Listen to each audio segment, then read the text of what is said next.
Thank you very much, Madam Speaker. Madam Speaker, as I said before, just recap very quickly. I asked on the outset for permission to refer to my notes at the appropriate time in my presentation. I was speaking, Madam Speaker, about being a proponent for good governance, accountability, and transparency. I mentioned the fact, Madam Speaker, that there seems to be a thinking that if you have a different view on a matter, or you think that something should be approached a different way, the impression is being given as if you are not supporting what is good and right and proper. Madam Speaker, we are here as representatives of people and as members of the House. We come into the House of Assembly to debate laws. And debate is the very essence of democracy. So you're going to get varying views. If you go into any room and everybody have the same view, come out of that room. It is not a balanced room. People will always have different views. And so maturity really is the ability to accept different views of persons. And so I'm going to be giving a bit of a different view, Madam Speaker, today. I read through the bill, and I'll share something else a little later on in my presentation. The premier reference balance. Balance is important in whatever it is that we do. And it is important, Madam Speaker, in relation to this bill. When I read the bill, Madam Speaker, I got a bit of nostalgia. It went back to when I was a child. My mother was out of the room and something happened in the living room. She come in, she beat everybody. She asked a question, who did what? My brother did something, me and my sister get licked too. That came to my mind when I read this bill, Madam Speaker. Madam Speaker, you're going to have people anywhere in the world, in any system, in any democracy, in any government, that will not be doing things that are right. That is just the nature of life. And the reality is that you have the majority of people will be doing the right thing.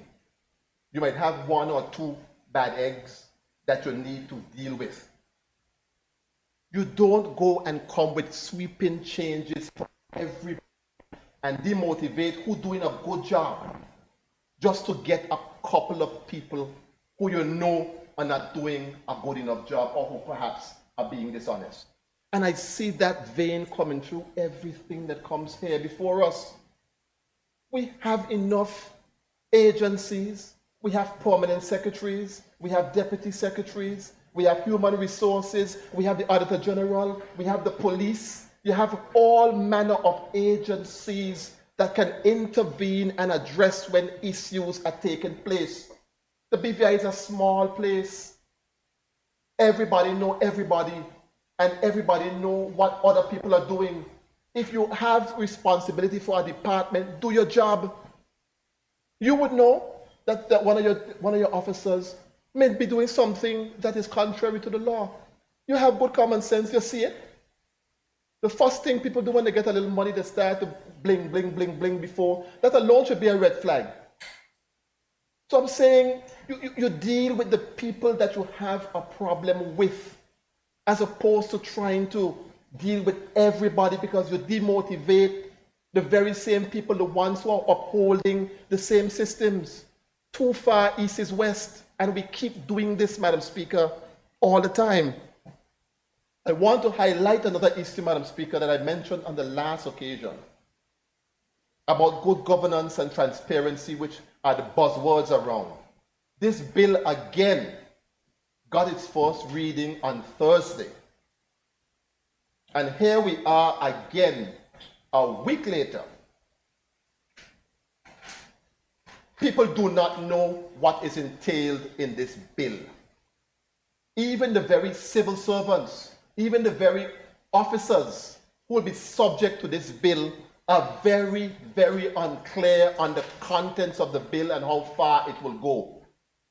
You even have to know, Madam Speaker, consult outside of those persons, because persons, even as far back as people who might be in almost start high school right now or any secondary school, who might be thinking about getting into law enforcement, they now have to rethink their career path based on the level of intrusiveness that they may be subjected to.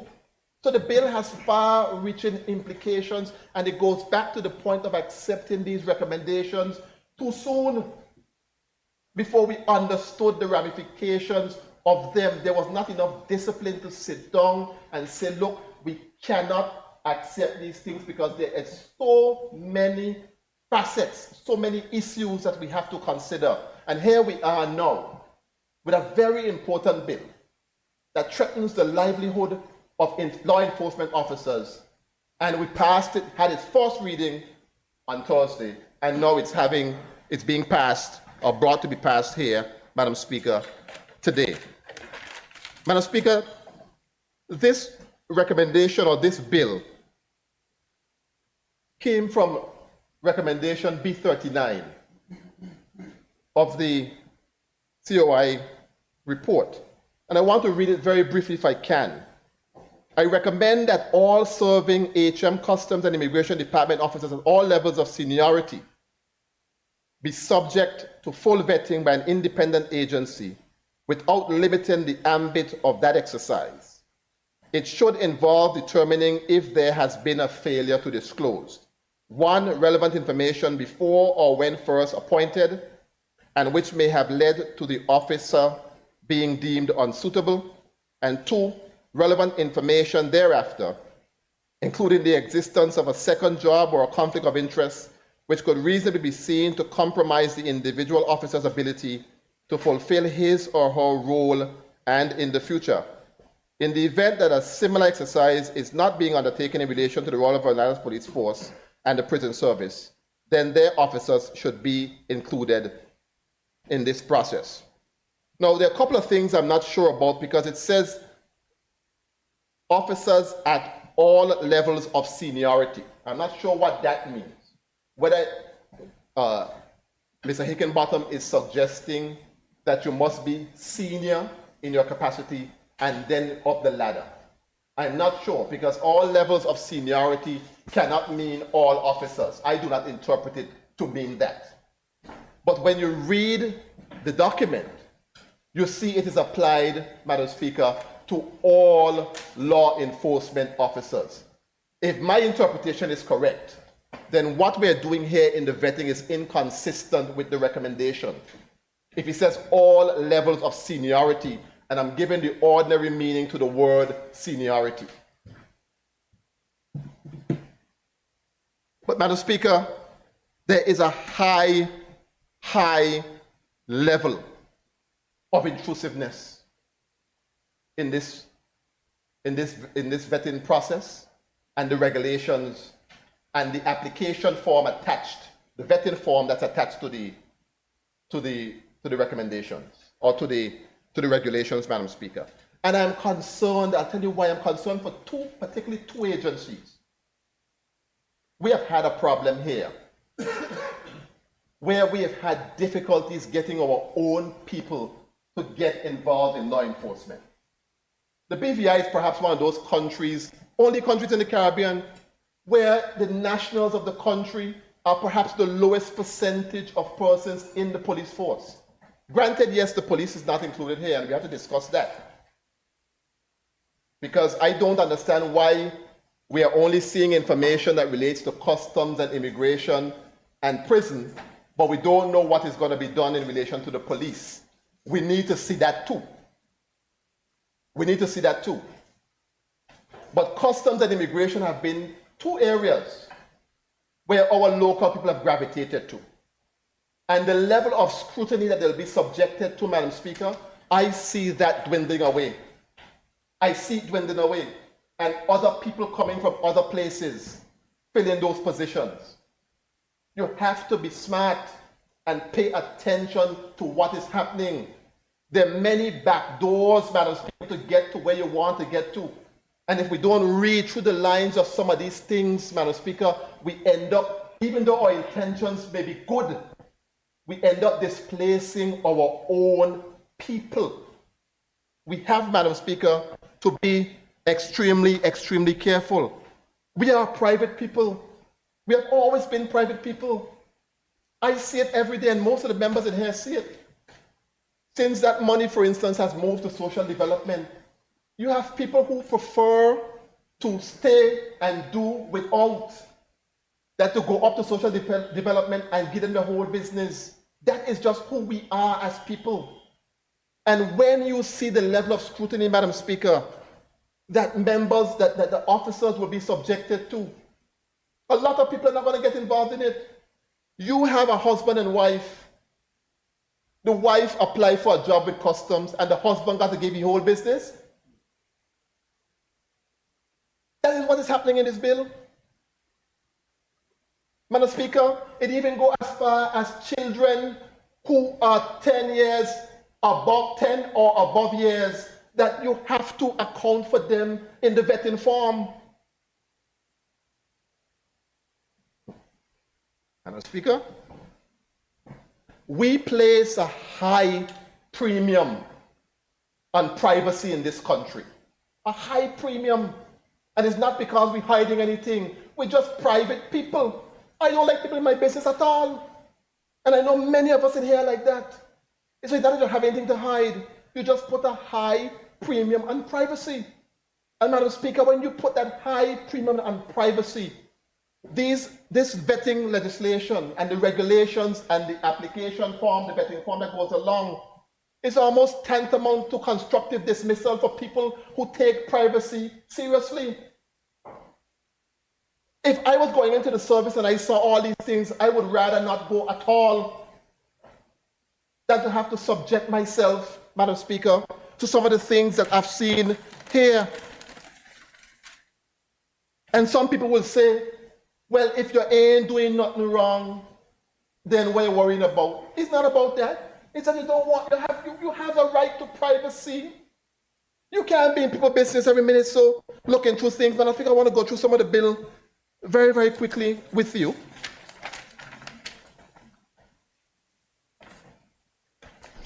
If you go to section 2, an independent body.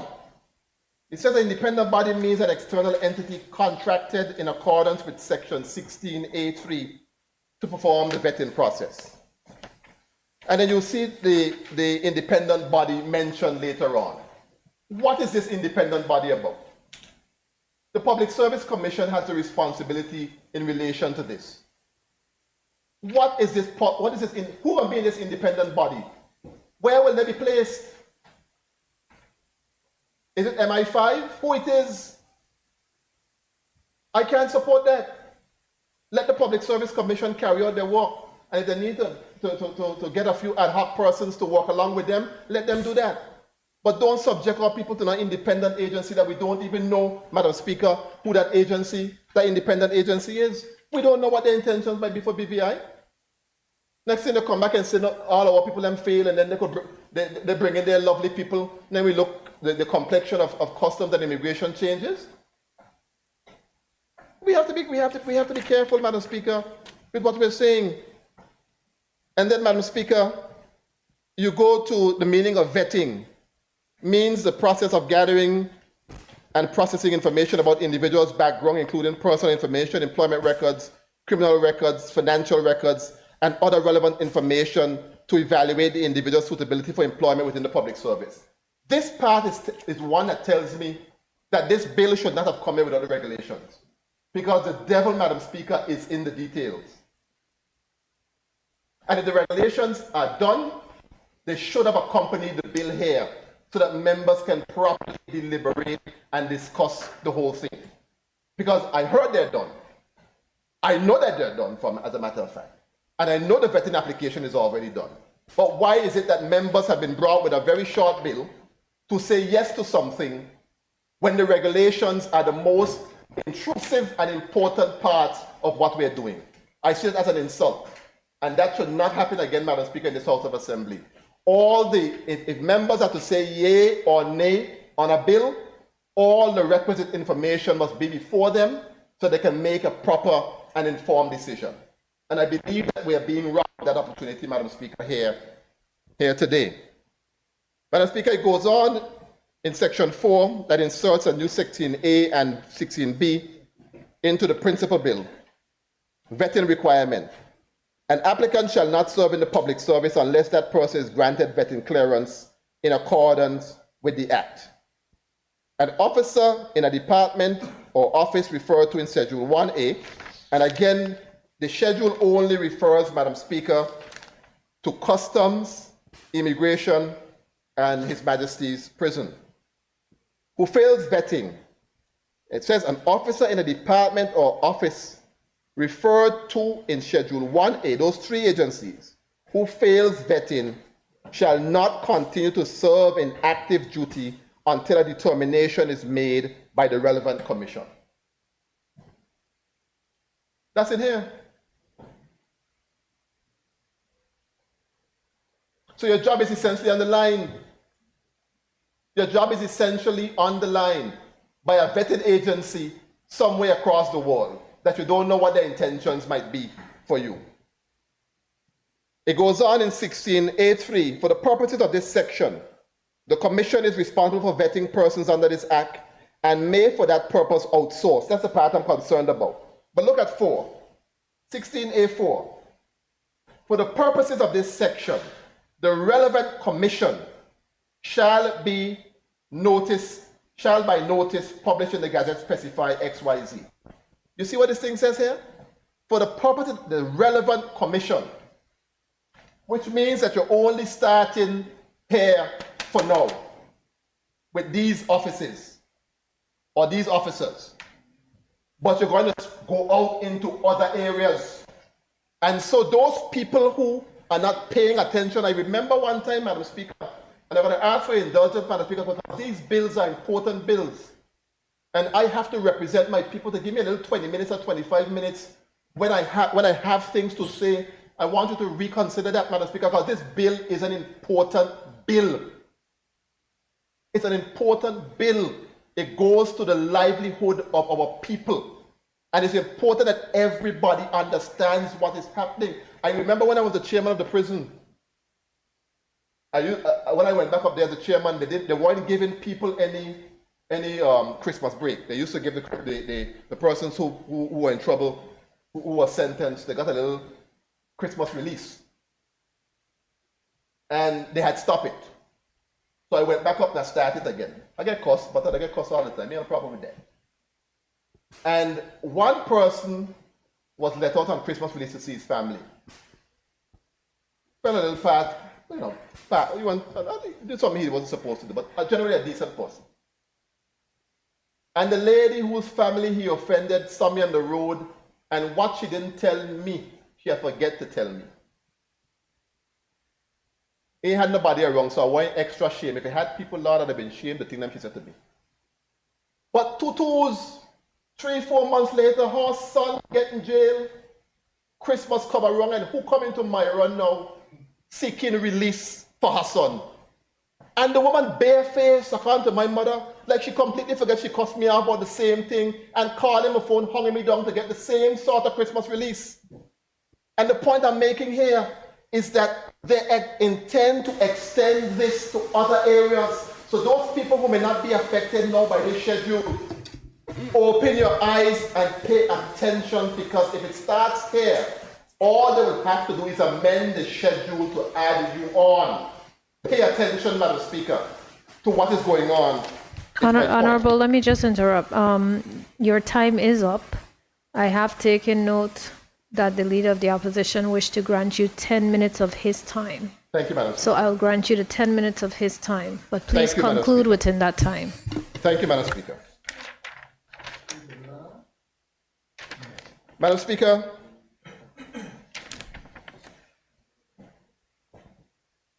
if I go to 16A6, an officer who refuses to submit to vetting or fails to submit the prescribed form within the prescribed period, or is not granted vetting clearance, shall be deemed to have failed the vetting process and shall not continue to serve in active duty until a determination is made by the relevant commission. So if you're working now and you fail the vetting process for whatever reason, you decide I'm giving you my business and you ain't giving me the vetting clearance, I shall not continue to serve until a determination is made by the commission, and that determination could include dismissal. And then you have officers, Madam Speaker, in 16B and so on. But Madam Speaker, I'll say this very quickly.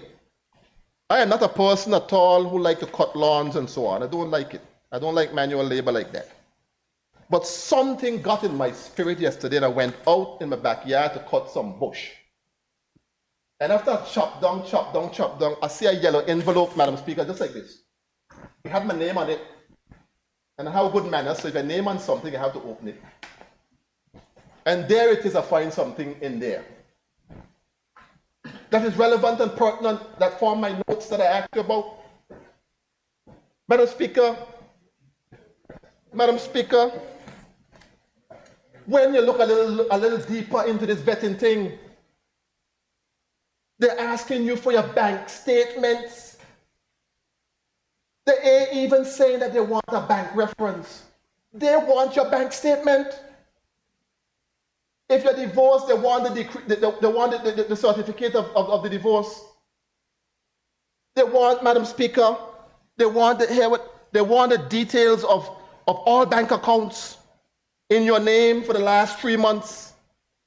They want details of your credit card for the last 3 months. If you have a loan, if you have anything on hire purchase, they want all that information, Madam Speaker.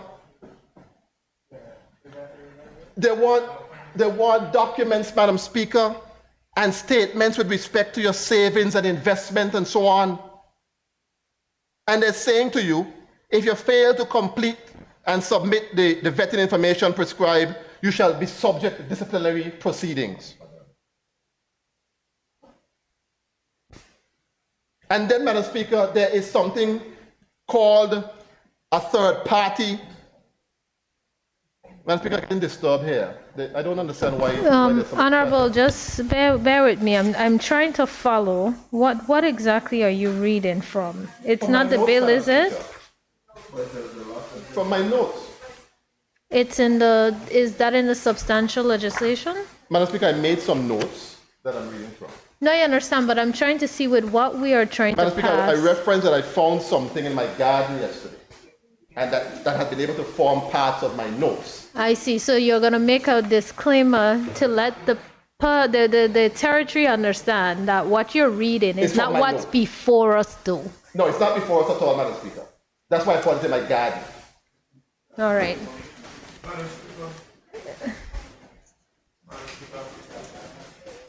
Madam Speaker, just for clarity, on a point of information, Madam Speaker, just to say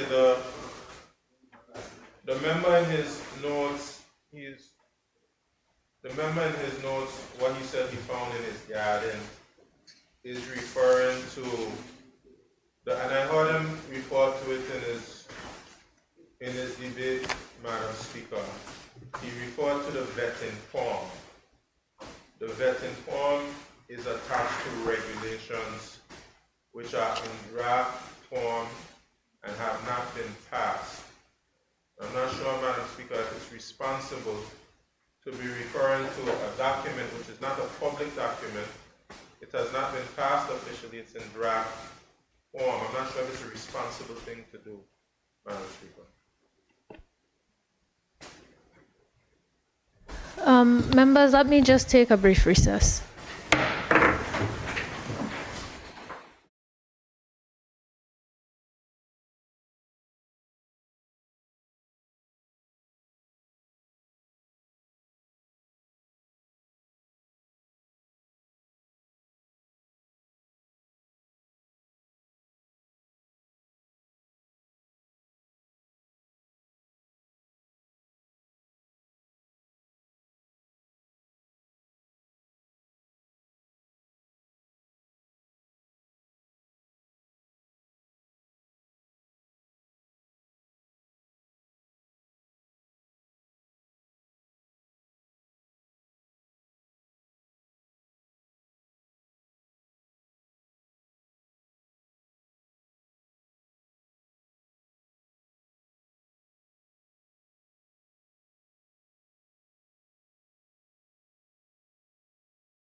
This House now resumes its sitting.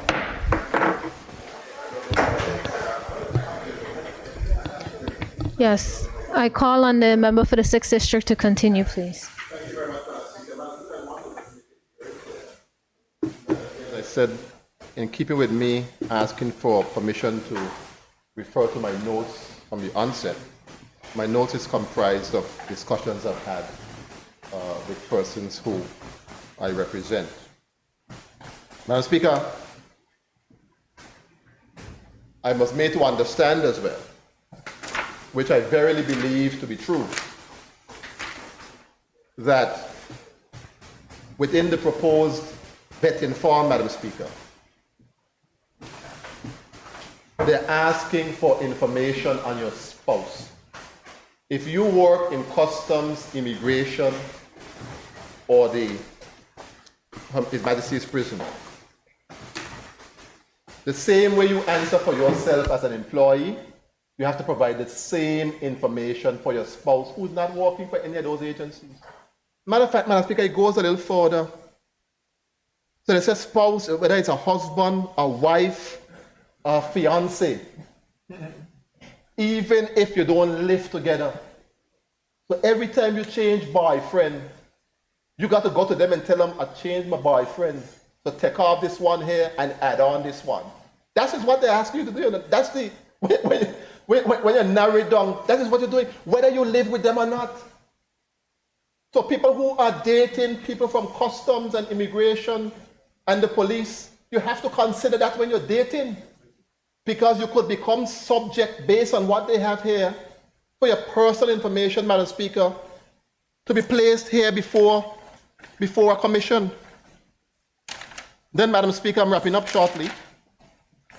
Family members, I understand, Madam Speaker, that children who are 10 years and older, who have they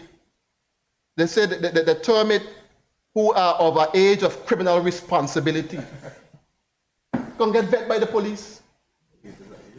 Yes, yes. Your parents, Madam Speaker, they want full details of your parents and what and how. And then, Madam Speaker, co-residents. They want information about other persons who reside in your home unless they already fit one of the other categories that they describe. And associates. What are associates? You must declare who your associates are, your close friends and business partners, and so on, who you may have a conflict of interest with. And if you have an associate that was arrested for a criminal offense, like drugs or anything and so on, they want all that information. So whoever you deal with, they want you to put down all that information about all those people who you deal with. They even want your social media information. They didn't go crazy enough to ask you for the password, but they want your Facebook information, they want your Twitter information, your Instagram, your Snapchat, your TikTok. Can you imagine the unmitigated gall of those people? Disrespectful. Who could sit down and write these things? You think today's Emancipation Day, I have on my big bow tie for a reason. It's Emancipation Day and you want to put us back to this point? That you don't even have the very respect for our privacy? Don't mind the fact that the set of regulations may not have been passed already. But the bare fact that somebody could put this on paper is offensive to me, to our people. And I want to urge the government to stand up for our people. We fight a lot, but if it's one time I will stand with you, is now. Stand up for the rights of our people. Our rights are being trampled on before our very eyes. I really would want to know who's the author. I know you all didn't write this. Johnny had nothing to do with it. They send I up the road with it, I bring it. I leave half down the road, thank God. I went in the garden yesterday, Lord. If I didn't go in there, what would have become of me today with the debate? What thing is that for? Let's get a law. But Madam Speaker, and wrapping up, I want again to urge the government to really start to defend our people a bit more. Stand up for them. Don't let them get taken advantage of. And those people who are doing wrong things in the service, they need to be dealt with. They need to be dealt with and dealt with severely. But don't demotivate everybody because you want to get, Madam Speaker, at a few persons. We have to fight for this country and fight for our people, Madam Speaker. And I want to let the government know that I will stand and fight with them when it comes, Madam Speaker, to the rights of our people in this country. Thank you so very much, Madam Speaker. Thank you. I now recognize the Minister for Health and Social Development, Honorable Vincent Wheatley. Thank you, Madam Speaker. The time on fitness.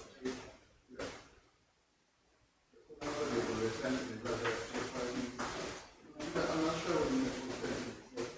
I think that thing is that I must see because persons listen to the game. If you let this season, I think at some kind of confused as to why they are really here.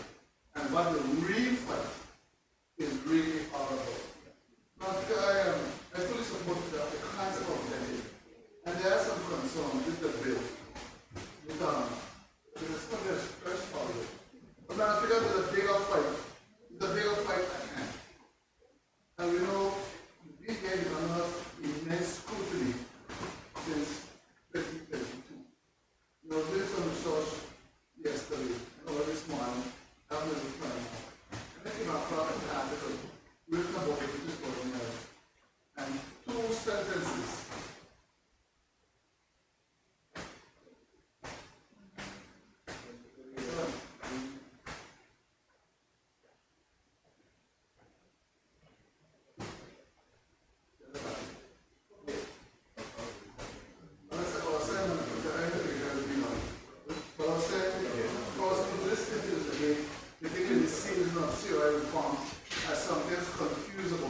The real fight is really horrible. There's an old saying, Madam Speaker, when you find your head in the lion's mouth, be careful where your next move is. And I think right now, we're in the lion's mouth. We have to be very careful how we maneuver ourselves out of the lion's mouth. But this is a resource, Madam Speaker, that's thing or whatever. And I came across an article that really, really bothered me. But I think it's the essence of the real fight. We are in here in this territory. Now, people need to read, it's not just two sentences from an article. It was written on 29 May 2022 by Adam Dobbin of BBC News. He's a well-respected publication, and you may be a well-respected from the school. The first part that caught my attention. And he says, there have long been questions about the way the British government have been run. There have long been questions about the way the British government have been run. This is an international journal. One moment, Honorable. Is your mic is on? Can the team just ensure?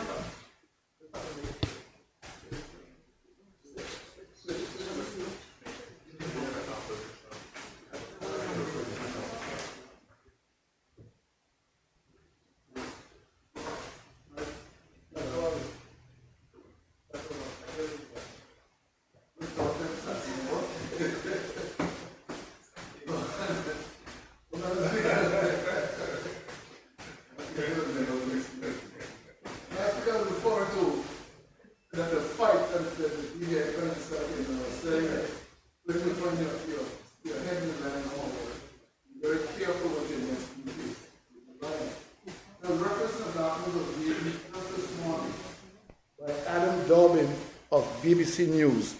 written 29th April 2022. And the first statement that caught my attention when he said, there have long been questions about the way the British Virgin Islands have been run. This is a journalist writing this about the British Virgin Islands. Members, let's just take a moment. It seems like the public might not be able to hear what you're saying. So let's just check to make sure everything is okay. So let's take a brief recess.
This House now resumes a sit-in.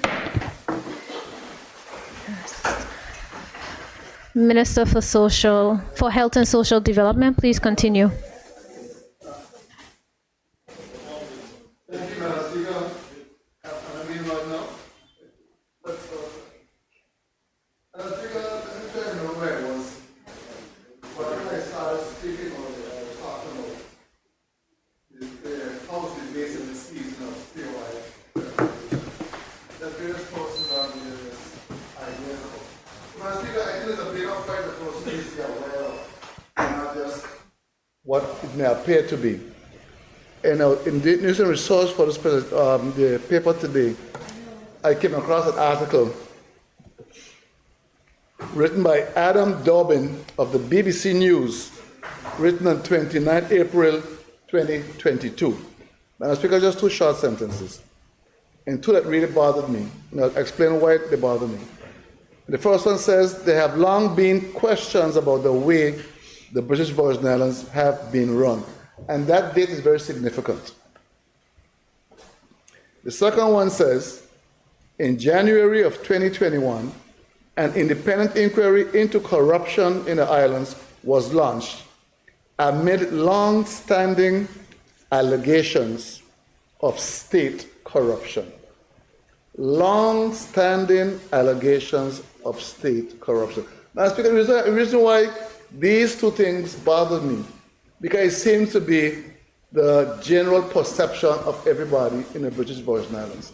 What is it saying is state-sponsored corruption. It's a reputation that's out there, and part of that is why we're in here with a COI. Madam Speaker, we cannot be seen to be doing nothing when statements like these are over there trying to define who we are as a people. So when we bring legislation here, it's for a reason. It's to try to show the world that we are doing something to change the reputation of the world. Of course, the perception. If we come and argue for more of the same, it has a meaning to person listening to us. It means that we want things to remain according to the perception out there. And I don't think that's what we want. But we cannot assume that this is good, that this is for the world. This is a BBC writer around the world, well read. And that those people who are not knowing us will read these kind of things and believe them. Amid long-standing allegations of state corruption. We cannot then come in this house and fight against reforms. Yes, there must be a balance between getting the reforms done and protecting our people. That's our job in here, to protect our people. But Madam Speaker, there is a reputation out there about us that's not good. And we have to make sure we fix it. The good book tells us the reputation is all you have. And if you lose that, what are you fighting for? And some of these reforms, they're not perfect. No, they're not perfect. But still, it sends the right message that we are trying to do something to turn our reputation around. Madam Speaker, today's Emancipation Day, and we should all be thinking about where we're heading as a people. Whether greater internal self-government, self-determination, whatever you want to call it. And if you're going to that, Madam Speaker, it starts with building strong institutions for checks and balances. The intention should not be to catch anyone, but to make sure we safeguard institutions so that justice can be preserved in this country and that we have a good reputation. We are a small jurisdiction playing in a global field. Financial services. We are global players, and therefore our reputation is at stake. And if we are seen to be fighting institution building, I think it's the wrong message to send. Madam Speaker, I'm not against the principle of vetting. I think it is incredibly important. And it's not new. I think every other place does vetting. But the issue of the intrusive nature of it, yes, I too am concerned. But the Constitution protects, Madam Speaker, the citizens of this country against that. And yes, you can always have bad intentions for doing things. Madam Speaker, a few areas were referenced earlier, and I'll reference them too. 16.8.2. An officer in a department or office referred to in Schedule 1A who fails vetting shall not continue to serve in active duty until a determination is made by the relevant commission. That's because what happens now, as far as I know. If there's something suspect in any department, they'll send a person on administrative leave. That's what it means. I don't see it being any different there. All it is, you don't want a person who may have done something wrong to be there to interfere with what you're trying to do to discover what is wrong and how to fix it. That is normal. In fact, right now we have several persons being on leave and being paid, interdicted and being paid. So I don't really understand why this created such a storm. This is normal. It's a normal procedure for anything we are going to do. And then section 16A3, for the purposes of this section, the Commission is responsible for vetting persons under this Act and may, for that purpose, outsource the vetting process to an independent body, subject to such terms and conditions as the Commission may specify in the outsourcing agreement. Now, Madam Speaker, I have to admit, I'm a bit concerned with that, outsourcing, because the BVI is not a large country, like let's say the UK, 64 million, or Cayman or one of those islands, with larger population. So there's some peculiarities you're going to find here in the British Virgin Islands that an outsourced person, I'll be very concerned if they understand the nuances of working in the public service in the British Virgin Islands. As I'm concerned, everybody has family, one way or the other, you are connected. So if you bring the mindset of a developed country with millions of persons, you bring that mindset into the BVI, yeah, we're going to have some trouble. It's going to be quite challenging. So I'll be very concerned about that. But I'm sure there are other avenues, Madam Speaker, to address exactly how that outsourcing and who these persons are and how much time they can spend in the BVI, or should they be allowed to work alone? Yes, it's independent. But they will need some significant guidance. If you can't find an independent body who are familiar with our culture and all these other nuances of the British version. I heard a joke yesterday. There was one gentleman who was so upset with somebody. He went complaining to his best friend, one of his best friends, wanted to find out it was the same person's brother. So here we have these nuances here in the British Virgin Islands. And Madam Speaker, the other issue that was raised that concerns me too is if a person should use vetting as a malicious tool, if they should weaponize the vetting, to where local persons would be kind of scared to get involved. We heard the members for the Sixth said it earlier. If certain things are required of you, you're going to all of a sudden bar persons from entering certain fields, customs, immigration, and prison. And that too, I'm very concerned about. That this should never be weaponized. It should never ever be weaponized to where our people are marginalized. And Madam Speaker, again, because of cultural nuances, it can happen easily. Like you heard the member refer to, all right to privacy. We are private people. And if you, I said, Madam Speaker, like the member rightfully said, when we changed the district vote to the department, and I started asking you questions, a senior in my district called me and said, Honorable, I'll do it. I said the money was good, it helped pay a bill, but I am not going through this. I am not divulging all this information where I don't know who's receiving it, I don't know who's keeping it, and I don't know if it is safe. I would rather do without that money and go hungry than to divulge this information and be harmed by it afterwards. And that, Madam Speaker, is a legitimate concern for me. We are 13 members in here. I think we could sit down in committee stage and figure out exactly how to fix that to protect our people. But Madam Speaker, we should also not run from change. The world is changing, it is evolving, and all people too have to adapt to some of these changes. This is not anything new. It may be a little more intrusive. I can't say I know all what other countries go through. But if you're going beyond what is the norm, checking down to your very blood type and so forth, that may not be necessary. You have to make sure when we collect personal information, it is properly safeguarded. I saw a news a few days ago where they got all the numbers from somebody, they hacked into the system and got all this private data. And it's a real concern with hackers these days. These persons, all they have time to do is make mischief. And when you're going to check in all of my background. I said, I'm not against the concept of vetting, because I think it's very important that in certain jobs, we are aware, persons that are aware of your vulnerabilities. Make sure you don't have chinks in the armor that those who wish to do harm can enter in through. Use your weakness. They know where boy thing rough with you, offer you something to turn your head the other way. We have to make sure we protect persons from themselves and persons from the linkages, and persons from, what's the word you use? What's that word you use, Mr. Raymond? Affiliates. Associates, sorry. They're associates. Madam Speaker, all of us are friendly people, and we meet and greet people all the time. We don't know much about them, hardly anything about them, but the agencies might know that that person who you hang out with, there are things he's into, be careful, and so forth. So I say certain persons in certain positions, I do agree they should be vetted, not only for their own protection, but for the protection of the system, for the protection of the population. So I'm not against the vetting, but those concerns of privacy, the idea of disenfranchising of persons through a system like this, those are very real concerns, and I think we can address them in committee stage. I thank you, Madam Speaker.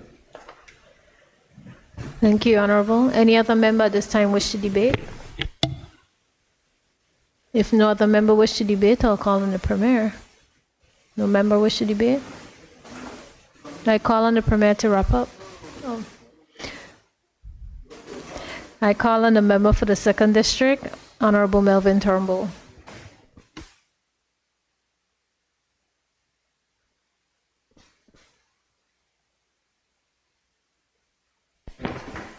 Thank you, Madam Speaker. Madam Speaker, thank you for this opportunity to speak on this debate, and I also want to take the time to acknowledge and pay homage to those that paved the way for us some 190 years ago for this August 1st day, which represents the official Emancipation Day here in these Virgin Islands. Madam Speaker, this bill before us, the Services Commission bill, and a lot of things don't just happen by coincidence, Madam Speaker. If you understand the way the Bible speaks to things, it's not coincidence, it's for a reason. And if we miss the reason because we're in a rush, then we'll remember it later on. Madam Speaker, there's a quote that has become very popular. It says, hard times create strong men create good times create weak men, and the weak men create hard times. And Madam Speaker, that quote is directly linked to the words, or it's attributed to the words from one of the Dubai sheikhs, who explained, in his explanation, he said that my grandfather rode on a camel, my father rode a camel, I ride a Mercedes, my son rides a Land Rover, and my grandson is going to ride a Land Rover, but my great-grandson is going to have to ride a camel again.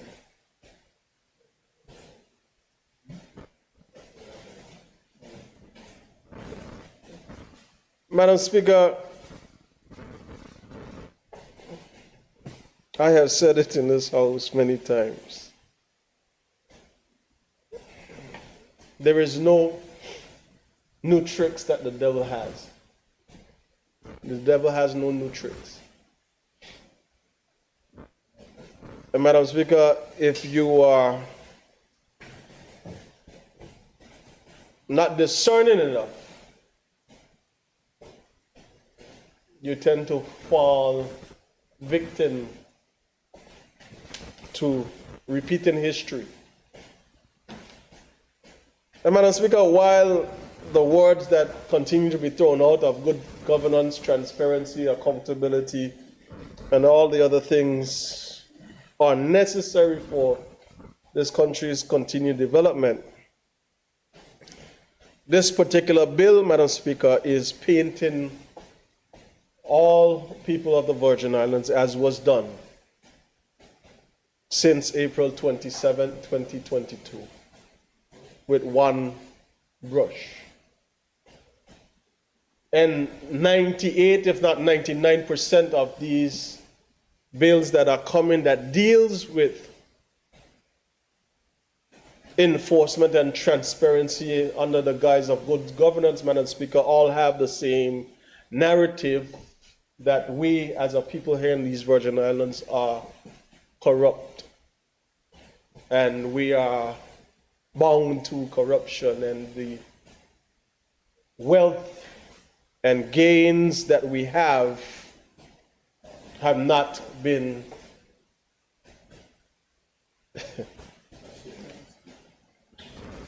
accomplished through hard work, dedication, sweat, and tears, or education. Madam Speaker, I have another quote. And Madam Speaker, with your permission, I'm just going to change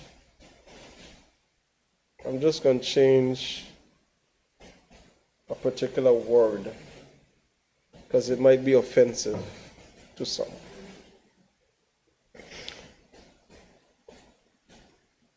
This is about the 6th time that I'm repeating this in this house.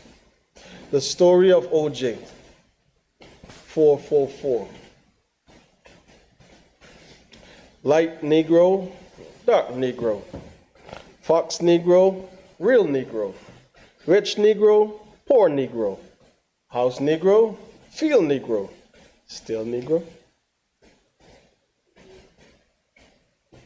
Light Negro, dark Negro, Fox Negro, real Negro, rich Negro, poor Negro, house Negro, field Negro, still Negro.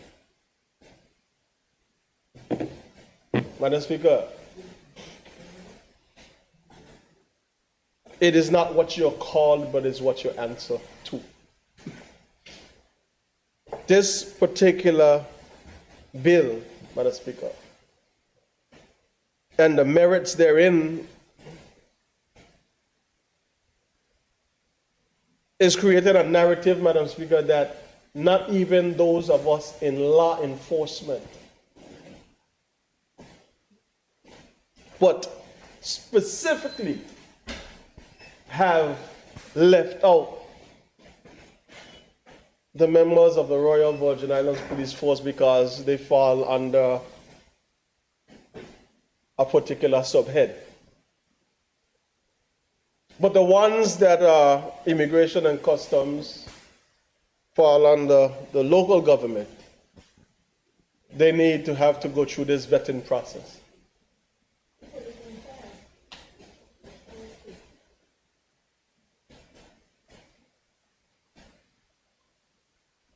And in that, you want to understand why.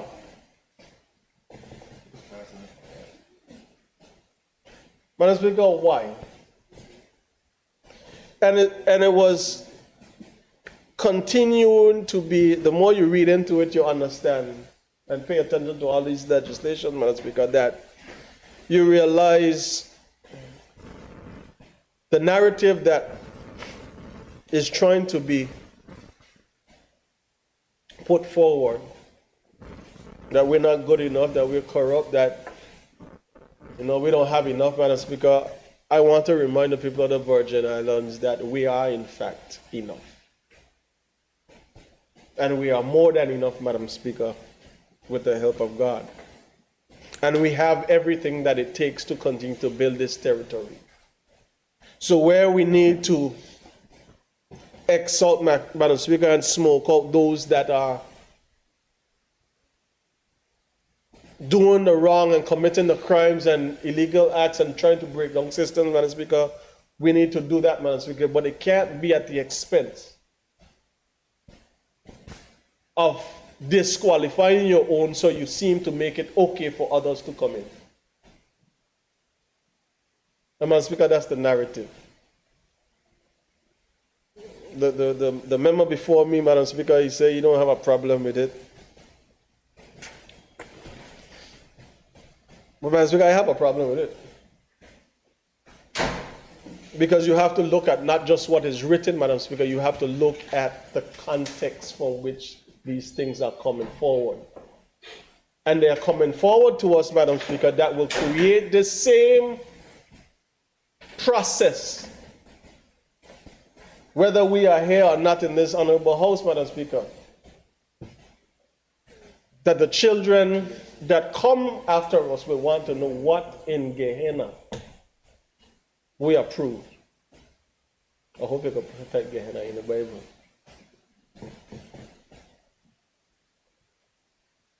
What we approve, Madam Speaker, that they don't feel enough to be a part of the systems of enforcement. And Madam Speaker, here's the flip side. While there was this back and forth, honorable member for the 6th and then catch and keep and cash and thing, where he find this thing, and whether it approve or it ain't approved, Madam Speaker. You know what the reality is, Madam Speaker? We ain't here appearing to want to seem that we are going through these processes to meet this deadline, and we're doing all the things that are necessary because we agreed to do it, and we're fighting for the people of the Virgin Islands, Madam Speaker. But on the other side, the same people them not giving this thing to us, going to meet with our people and tell them this is what coming. And them afraid like, because Madam Speaker, the narrative is that the 13 of us in here, we ain't good enough. So the agency is going to meet with customs and immigration and tell them this is what you're going to have to do. You're going to have to declare this, and your associates and your accounts and all of this, and your family and your wife and your spouse, all your information is going to be made public, Madam Speaker. And this is what coming. So you're going to go to the house, and the members of the house are going to pass it because this is what coming, because they don't have no say. Madam Speaker, that makes sense? That's a modern partnership. Madam Speaker, stop beating me while I down and trying to pull wool over my eye and try to get in things left and right on me and my people. And you're using our own people to continue to divide us under the disguise of good governance and transparency. Madam Speaker, what I don't understand is those coming in as members are trying to indicate and put the narrative forward that this is only for those that are coming in. But because those that are coming in have to go through this process, who from among us, but those who are going to be coming in from outside, they're going to come in with glowing reviews and highly decorated and celebrated, and we're going to accept it. And when they do foolishness, hey, what are they going to do? They're going to just send them back on a plane. And we left here to clean up them up. That's because this can't be right. This can't be what the first chief minister was fighting for. It can't be. It can't be what persons like Ivan Darcy were fighting for.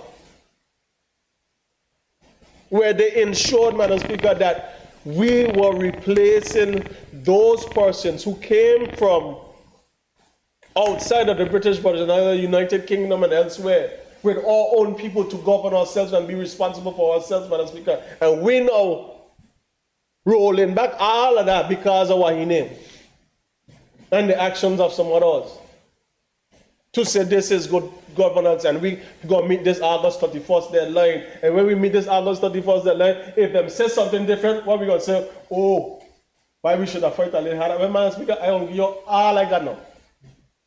I ain't leaving nothing for tomorrow. all I have, Madam Speaker. You cannot tell me and the people of the Virgin Islands that we are not enough, Madam Speaker. Because it has been proven. Every time we've been knocked down in this country, Madam Speaker, we've been able to stand up and rise and fight again. So don't tell me under the guise of your services commission, and then you got this immigration, this, and then you got this, that, and everything, Madam Speaker, puts you on a higher level than the people of the Virgin Islands, Madam Speaker. How could that be right? How could that be right in this 2024? And Madam Speaker, it burning in my soul because every August Sunday, since I was a little boy, I stand up under that Sunday morning well and hear the Emancipation Proclamation being read. And hear Lift Every Voice and Sing being sung. So, Madam Speaker, I understand it a little bit differently. So, Madam Speaker, if you're going to tell me that you care about transparency, you tell me that you care about gold, Madam Speaker, the agencies within the police force, within the United Kingdom government and their services, they could come in here and flush out who they need to flush out. But to tell me wholeheartedly that you're going to do it carte blanche for everybody, and then we can't even recognize our Virgin Islands, Madam Speaker?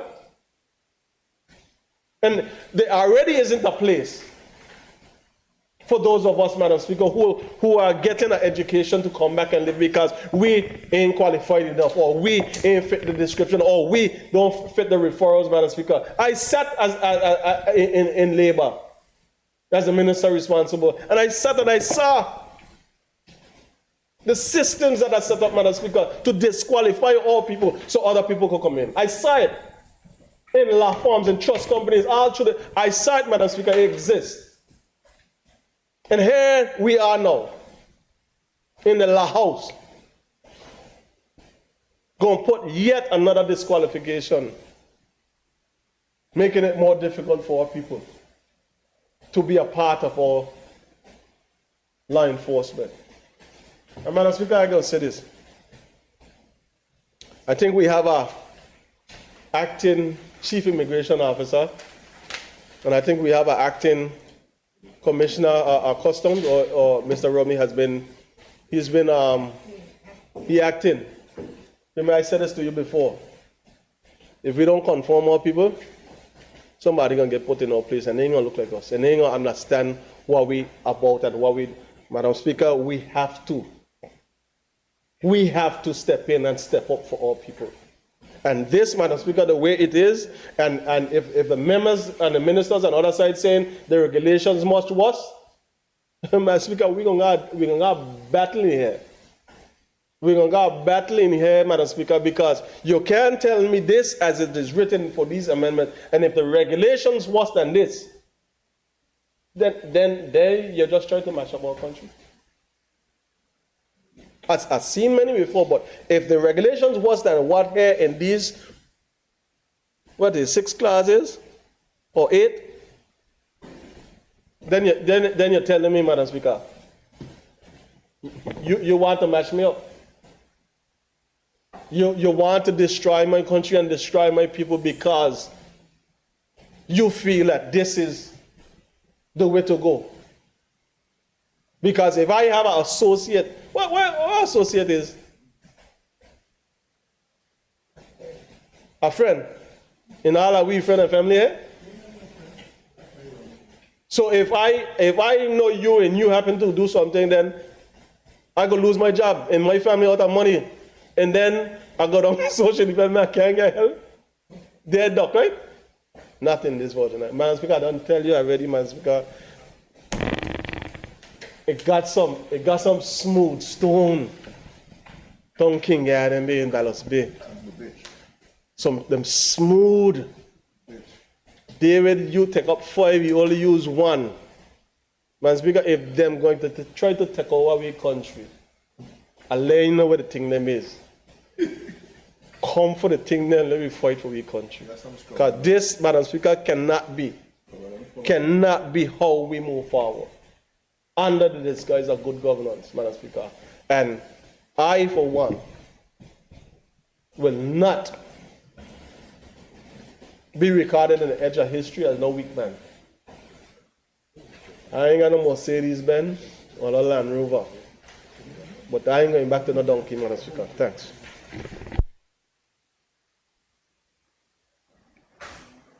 Thank you, Honorable. Any other member wish to debate? I recognize the Deputy Premier, Honorable Lorna Smith. Thank you, Madam Speaker.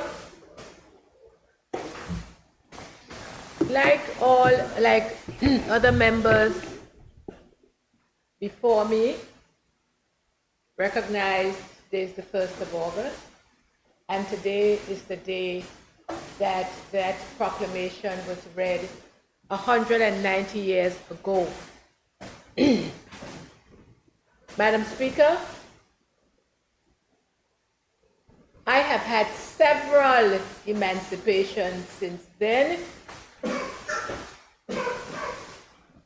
Small e's, if you want to put it that way.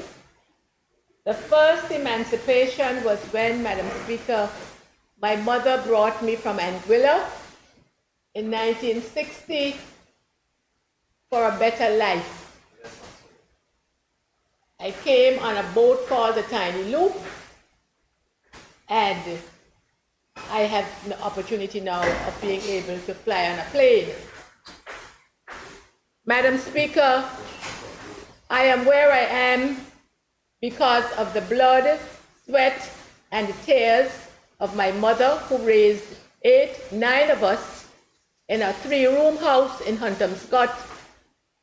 I am where I am because persons like the late Honorable H.L. Stout, mentioned by the member from the 2nd District, had the courage, the mind, the determination to make this country what it is. Madam Speaker, I am where I am because in 1979, the late Honorable Willard Whitley led us out of grant in aid. There was no corruption. Madam Speaker, I say all those things to say that we are near, as they would say, the linguists. We are a month away from the threat of direct rule. Madam Speaker, the people of this country did not elect me to put them and me back under direct rule. Madam Speaker, I call on this House to do whatever we need to do to make sure it does not happen. We have committed, and let us follow through on that commitment. The bill before us is not perfect. It needs, as the members on the other side like to call it, the member from the 6th District especially, it needs some serious surgery.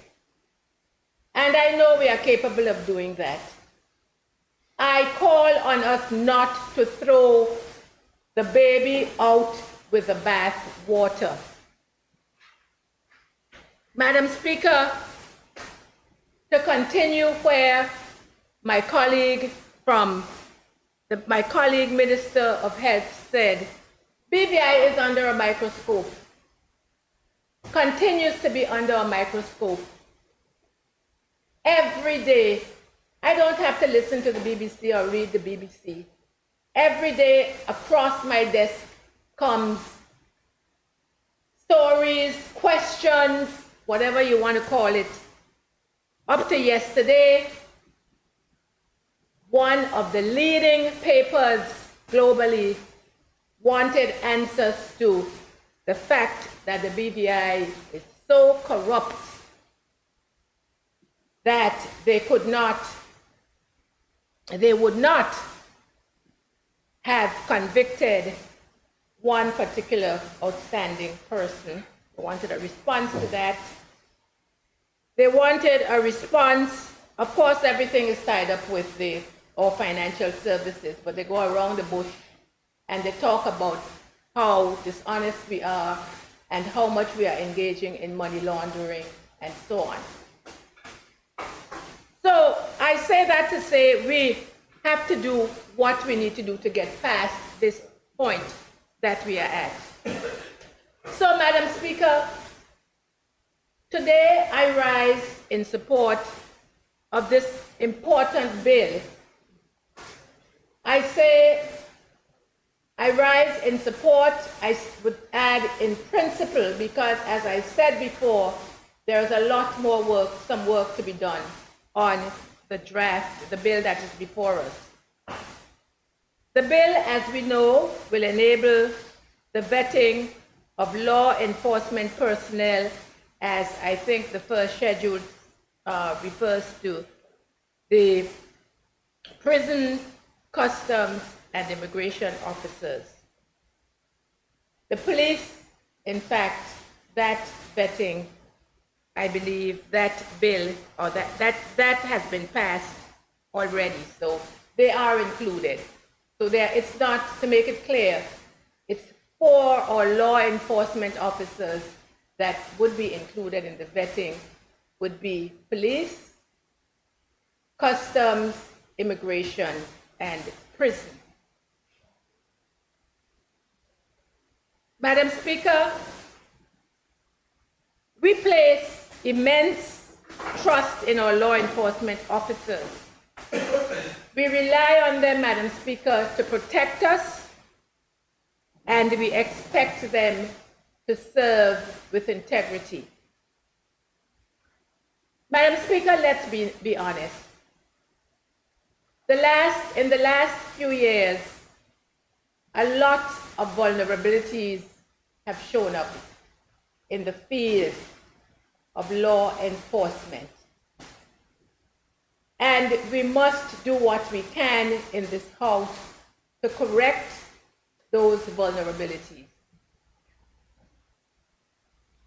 I agree with the point made by the Premier, and I believe the member from the district, from the 6th district, that we must aim for balance.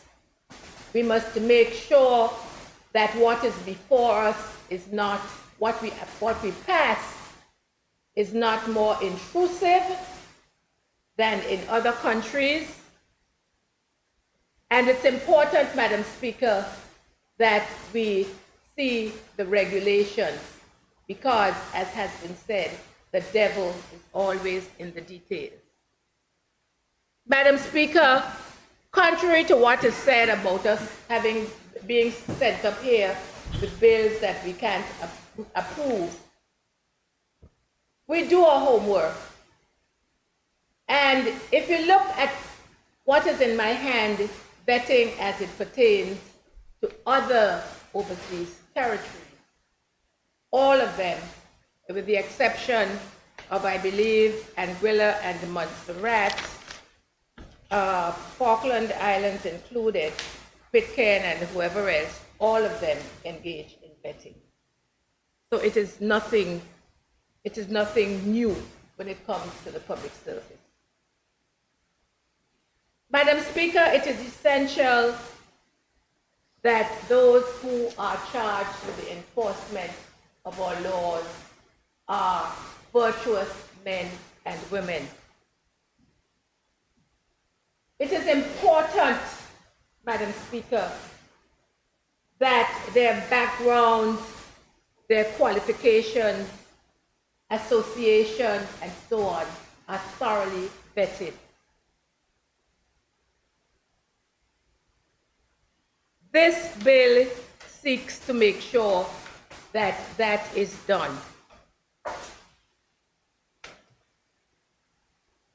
Madam Speaker, vetting will guarantee that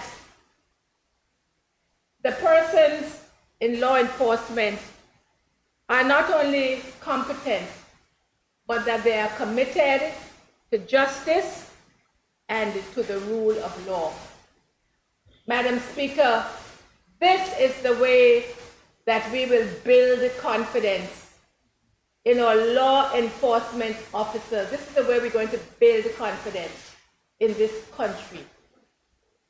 This is the way that the rest of the world will again look at us as a country of laws, as a country that has led the way in financial services. It continues to do so, but has led the way as a global player. So, Madam Speaker, I am very much in favor of this vetting principle.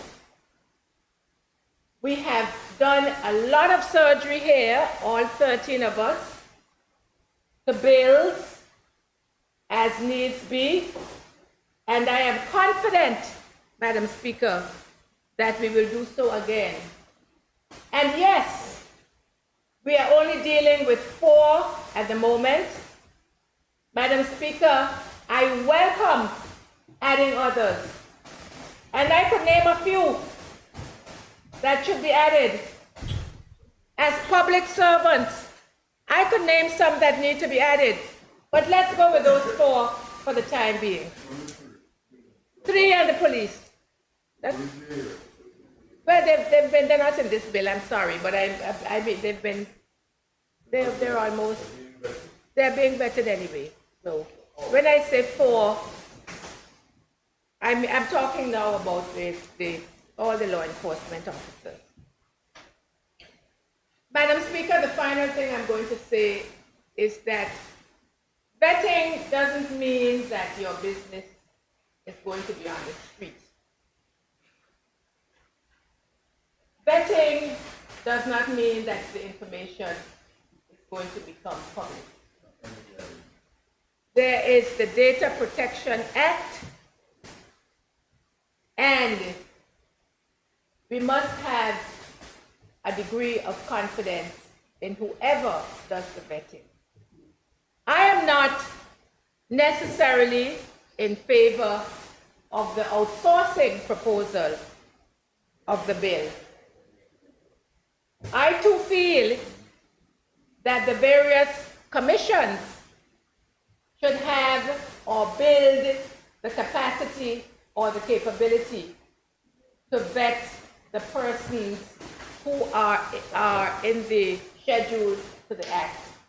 But I know, Madam Speaker, that we as members will determine what is the best way to proceed.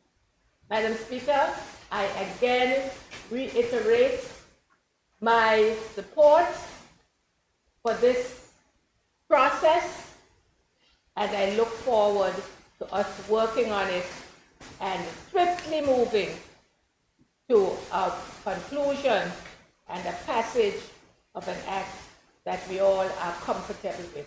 Thank you. Thank you, Honorable. Any other member at this time wish to debate? I recognize the Deputy Speaker, Honorable Stacey Mather.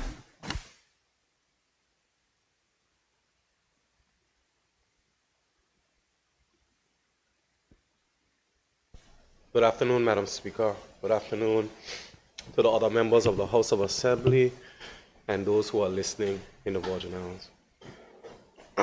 Madam Speaker, I will be brief because a lot has been said about these amendments. I want to categorically state that I am in favor of vetting. It is a sound element that is needed in our country. And if we look within ourselves and we're honest, we can see where we all would know someone where we would question whether or not that person is doing what they should be doing. Whether where we hear about smoke or see smoke, whether or not there's fire. The Deputy Premier was very pointed in her commentary just now, and the Minister of Health, and the representative for the 6th District, and my colleague to my left from the 2nd District, of their opinions. And I am mindful to have listened to what each member said, And again, I say, where there is smoke, there is fire. We have brought ourselves to a position in this country where there is a light on us that shines for everything that we do wrong, as if we're the only territory or country in the world right now that does wrong, or even in the region. And in order for us to move that light away from us, we have to make some hard decisions. But Madam Speaker, in the haste of making the hard decisions, we also have to be very careful. And as the word was mentioned by the Premier, I think it was the word balance. Madam Speaker, there are eyes on our people. And we all in here know what it feels like for your reputation to be on the line in the public domain. And collectively, we know what it feels like to have the territory's reputation under scrutiny within the region and across the world. And as we step closer to August the 31st, pondering what may happen and what may not, there's some things that are brought in front of us that we have to say, this is for the betterment of the people of the Virgin Islands beyond August the 31st. And I want to say that in theory, these amendments to this bill, I believe, are for the long haul. I am not against it. Madam Speaker, what I have an issue with is, I stood in this House when we were debating the public assistance bill. And I said that I am concerned because as a sitting member, I get half of the story or half of the book, and I don't get the other chapters to read. So I do not know what the end looks like, Madam Speaker. So you give us the amendments to the bill, we go back to the substantive bill, we take a look at it, but as everyone has said before, the regulations are not in front of us, Madam Speaker. So there is a bias, and maybe it's a privilege, of sitting in this House where laws are brought to you, bills are brought to you, and if they directly affect an elected member of the House, we can argue, we can change, we can adjust, but the people who this bill will affect on the ground, they are not sitting in this House, Madam Speaker.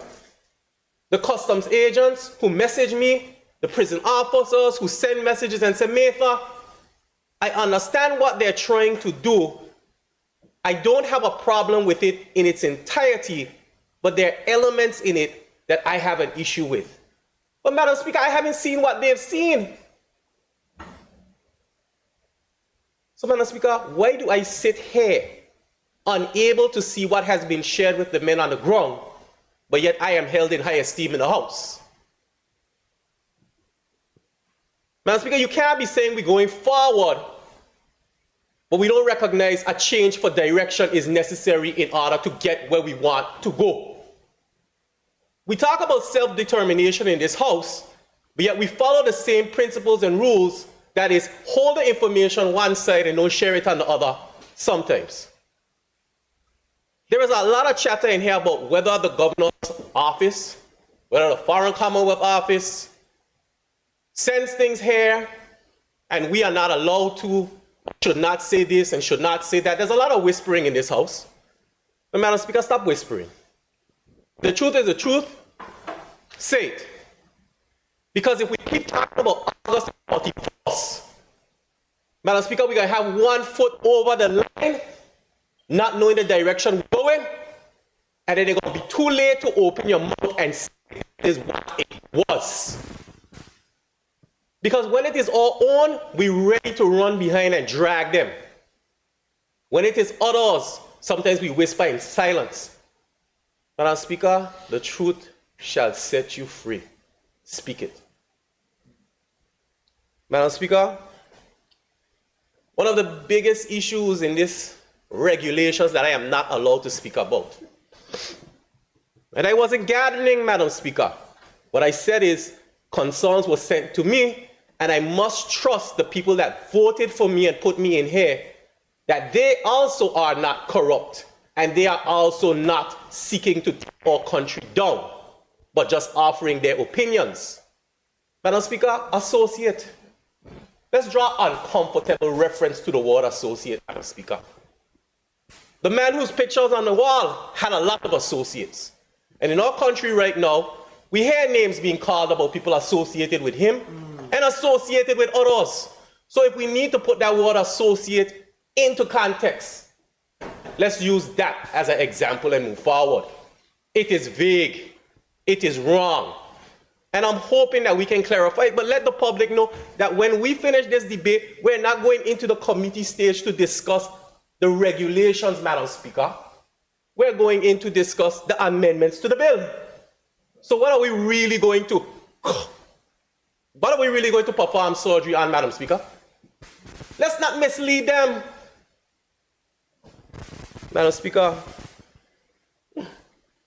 privacy is an important thing, but sometimes when you go into certain fields, you can't have the privacy. When you want to speak about checking someone's spending habits to see what they're spending things on, we know what they're looking for. We know what is being searched for. Did we bring ourselves to this position, Madam Speaker? Yes. That's a hard pill to swallow. But then when I hear colleagues say, let's push it through, we can come back, we'll fix it. So I turn to the left and I turn to the right, and I said, since I'm a new member, when the amendments and the bills come, and you don't see the regulations, how far behind you might see the regulations? So the experience on the left and the experience on the right says to me, we're in the 5th House of Assembly, and we might not see the regulations until the 6th House of Assembly, because that has been something that has happened. And Madam Speaker, how are we going to know where we are in the next few years if we ain't even sure where we're going to be after August the 31st? Let me say it slowly, sorry. After August the 31st to fix it.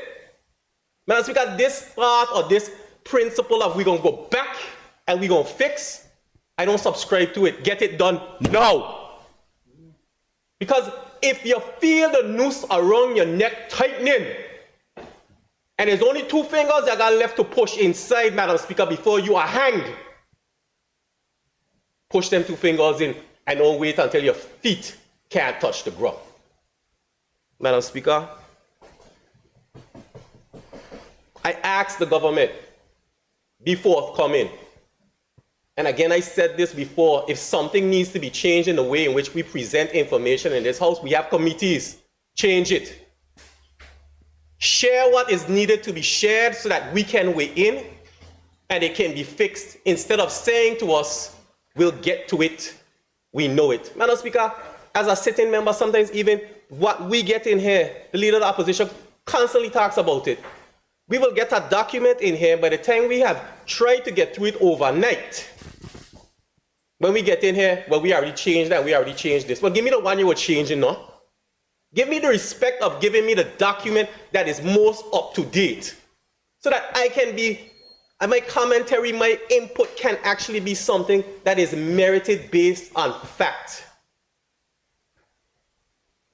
Madam Speaker, again I say, treat each one of us in here with respect, because if I get up and I say something that is wrong, hold me to account. But fairness is something that every person deserves. And it is unfair for all people for us to be in here, leading them down a road, making it seem that in committee we're going to fix regulations that some of us have not even seen. Madam Speaker, thank you for your time. Thank you, Honorable. Any other member this time wish to debate? Member for the 8th District, Honorable Marlon Penn.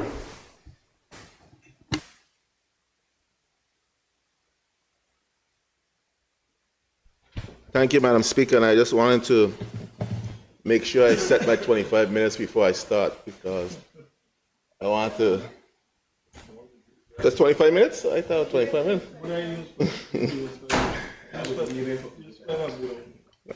I just... You've been hearing things out of different areas, so sometimes you don't mishear things in this house, so I just want to make sure.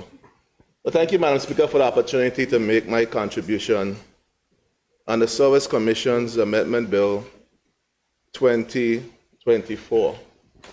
As well, before I begin, I too would like to the substantive matter at hand, would like to wish every Virgin Islander a happy Emancipation Day, which is today, August 1st, where we celebrate 190 years of emancipation in this territory.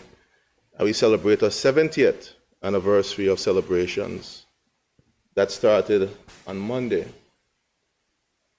Madam Speaker, I also want to take a minute of my time to recognize an amazing young lady in the 8th District who today also celebrates her birthday, Miss Ella Smith, who's celebrating my girlfriend.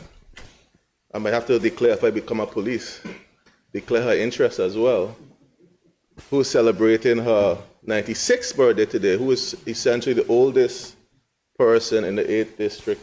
Currently, I think she's the oldest in Longlook as well, resident in Longlook. I want to wish Miss Ella a happy birthday. I hope she's enjoying her day so far. And I want to beg her still the yard water in them plants. I passed across the road. I know she's listening. The other day I see her outside, I had to stop. I said, Miss Ella, you okay? Are you going back up the hill? She said, yeah, going back up just now, Mally. Watering is still active, very active in the community, goes to church, active in her yard. Still bakes some amazing tarts. Miss Ella, hope you enjoy your 96th birthday today. And I look forward to be part of whoever is there to give you that check from the Minister of Health. What is it, Ronnie, $5,000? $5,000 when you make 100 years. No, 96. When she make, she's gonna make it there. So, Madam Speaker, when came here and I looked at the bill amendment as is, on the surface, Madam Speaker, on the surface, the amendment seemed fine. On the surface, when you look at it, it's practical, and what was being asked about in the bill itself seems fine, Madam Speaker. And then I heard the Premier give his setup to the bill. My cousin is very skilled. I must hand it to him, he has the gift of language. And I sat down and I said, well, I ain't got to debate this one. I could just go in committee, with just make the little changes, and based on the partisan working together and everything that was said by the Premier, and we have the maturity to do what we have to do, we're on point. If not for my colleague to the left, out in the pouring rain, try to get him catching, keep under control, because the rain will get him out of control. And he didn't find that Manila envelope. Well, we have not seen the devil. They say the devil's in the details. How we would not have seen the devil himself in the details of what is the regulation that accompanies this amendment that is being proposed for the civil servants. And I had a conversation with one of the senior officers that are going to be impacted by this. And I said to them, and I saw the amendment, the paper had just come out. I was in a village. And he said, I hope you all can pass that thing that is being proposed. And I went to my phone, I looked at it, I said, well, I don't understand what he's saying. I don't see anything intrusive on what he's saying. But when you read the catch and keep document, as I call it, and you see what is being proposed, Madam Speaker, we have to be more careful with what we're doing. And we have to be more transparent, as my colleague so rightfully said, the territorial member, with this process, the legislative process, the complete entire process, because it's our people and the lives of themselves and their families are what's going to be impacted by this. And I heard the ministers from government speak. Nobody that I've heard spoken from opposition thus far is saying that they're against vetting, are saying that they're against the fact that we have some challenges, that we have some issues that we need to address and correct. And the Deputy Speaker is right. The amendment that we're doing right now does not fix those things. We cannot fix something, we cannot destroy a mountain of ants with a nuclear bomb. Just like how we're talking about the issues of protecting our industries, like financial services, the issues of public register, and the issue of those individuals' right to privacy. The same way that all people need the same level of protection and the same right to privacy at some level. So when we talk about global standards, the global standard has to be the same for us in these instances as well. So whatever the global standard is for vetting, has to be the standard that all people have to be subjected to. Not that you create a whole new standard that even persons who have to work in the CIA don't have to go through. And you're saying that a person who is working for customs and immigration has a standard that's higher or even more intrusive than a major agency like that? That can't be the answer. Anyone who is asking us to be subjected to that cannot be the approach that we intend to take. And I agree that we have to have these mechanisms in place, but we have to see what is the standard. What is the global standard, or what is the standard in terms of the region for vetting persons within these type of agencies? We spoke about the jurisdictions who are doing vetting. Do we have access to the vetting documents? Do we have access to the forms? And the memo for the territorial memo is perfectly correct. We have to be honest with our people.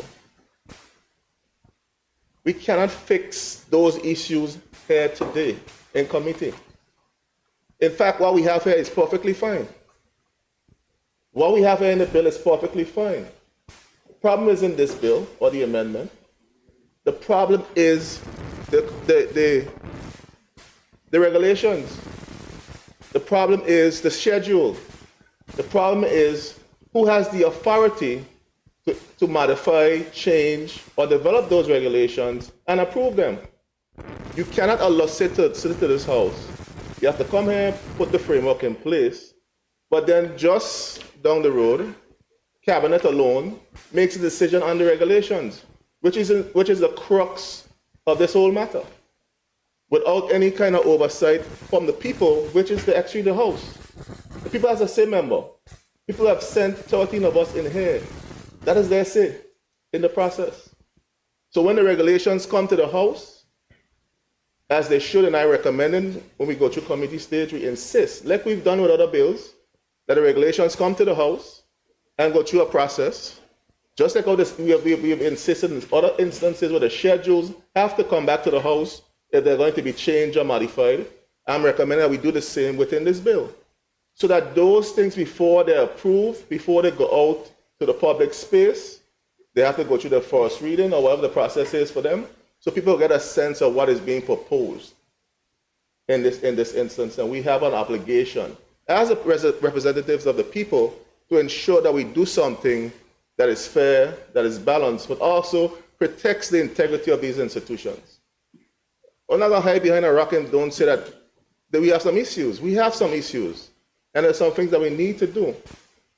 But we cannot have something that is way beyond what the global standard is, just for BVI alone. Just like how we are protective of our financial services industry, we need to be protective of our people as well, and protective of our institutions. Just the same, with the same zeal and vigor that we fight and protect those industries and those institutions, with the same zeal and vigor that we fight and protect our people of these Virgin Islands. Madam Speaker. So, Madam Speaker, I'm not going to, the paper's still wet, so I'm not going into any details. And I don't want to tear up the document too much. I know the member worked hard to preserve its integrity that he brought here. But you have to look at these type of vetting documents and forms in the context of the territory, Madam Speaker. And the fact that you have a constitution, the Virgin Islands have a constitution, and we have laws. We heard about the Data Protection Act. We heard about the Constitution, the right to privacy, the right to some different rights that is enshrined within the Constitution that we as Virgin Islanders are entitled to, and persons who work and live here are entitled to. And my glance through the documents, many of those rights are being eroded. by what is being proposed. And I don't see draft anywhere. It says a draft, but I don't see draft anywhere. And as far as the senior officers are understanding from the discussion that they have had, that this is the final document. And our job as a House of Assembly, as a matter of fact, we're only here to rubber stamp what is and what is the way forward as relates to this document. So Premier, you have to be honest with us when you get up and you wrap up. Is this the final iteration of what is being proposed, that is being said by the public servants who are being said that this is what you have to do once this is passed in the House? Let's be honest, that's what the people are saying to us. That this is it. This is what you have to agree to, and this is what you have to abide with.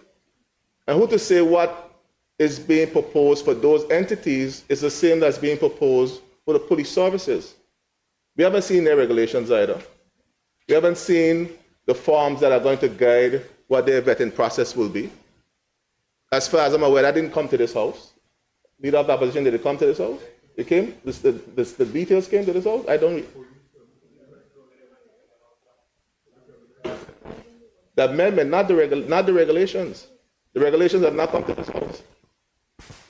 They haven't come to this House. We'll trust but verify. But as far as I understand that the details that is being proposed for the civil servant has not yet come to this House.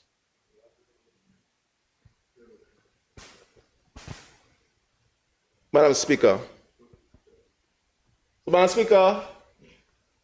we have to make the changes that are specific to these regulations, specific to these schedules, ensuring that it's enshrined in law that these regulations and schedules have to come to this House before they're ratified.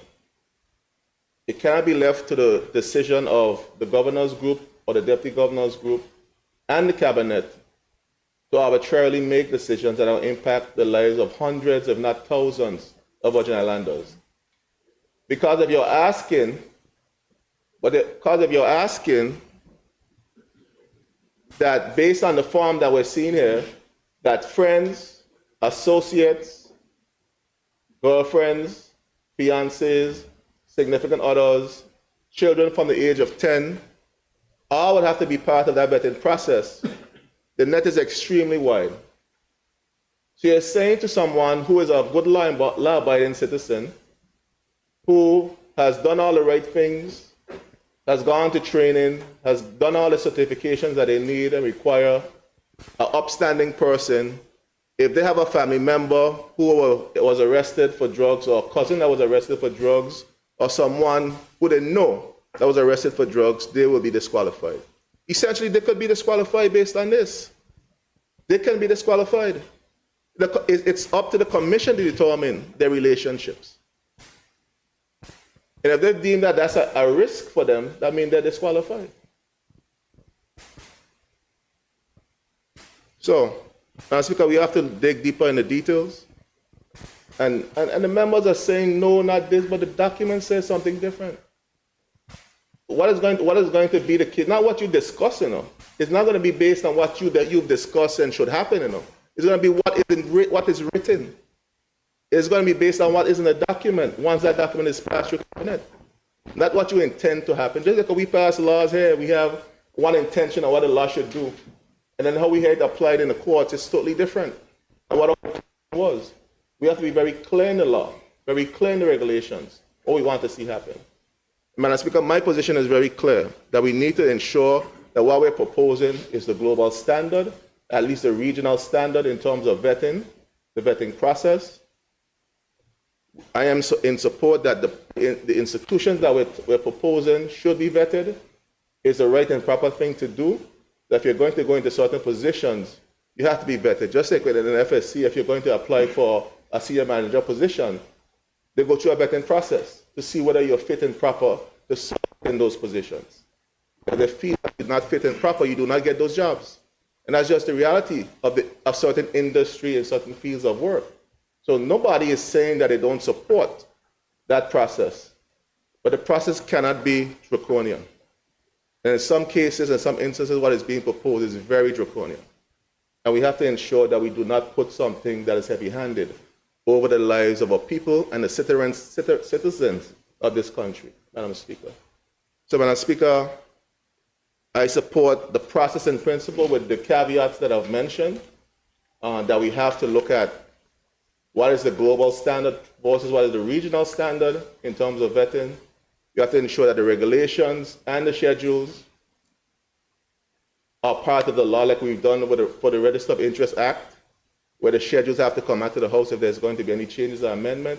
And there are several other legislations that I'm aware that we made it a matter of law, that if you're going to bring those things back or make any changes, they have to come back to the House for that process, so that they could be go through this extensive process as we're going through now with the amendments that are being proposed.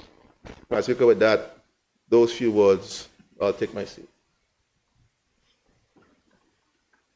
Thank you. Any other member at this time?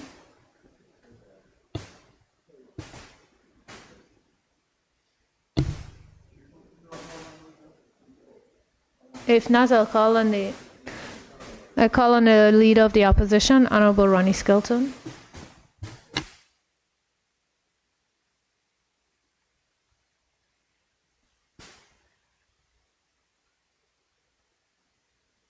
Thank you, Madam Speaker. Madam Speaker, I too want to join with my colleagues to recognize the 190 years of emancipation of our forefathers.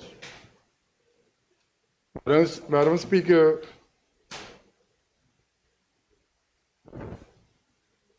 that is significant to us today because the bill we are dealing with is saying to us, and based on all the other bills that we dealt with in this House, whether we should go to direct rules or go back to shackles. Which one should we do? Shackles or direct rule?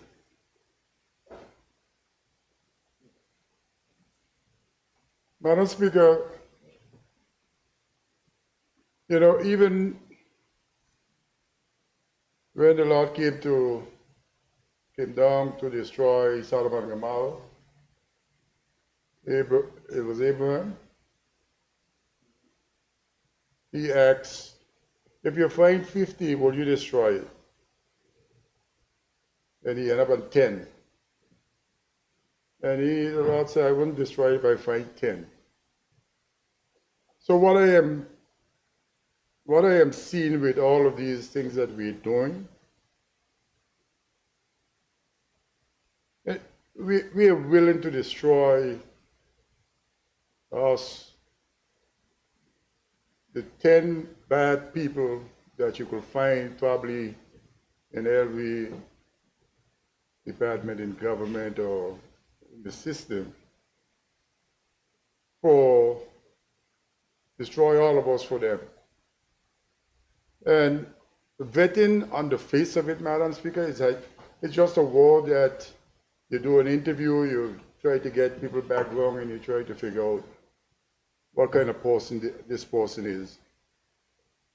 And I must say, Madam Speaker, I don't have any disagreement with the word vetting. Madam Speaker, is the words that are in the document that I have concern over. We have our original act, 41 clauses and 2 schedules, and we are amending 4 of those schedules. We're amending 4 of those clauses, and we're putting in an additional schedule. That's all this bill is doing.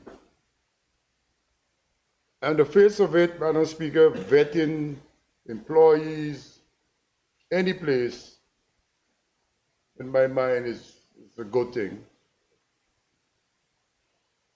But Madam Speaker, the words that are being used to to amend the bill has to concern the members on the other side of this house.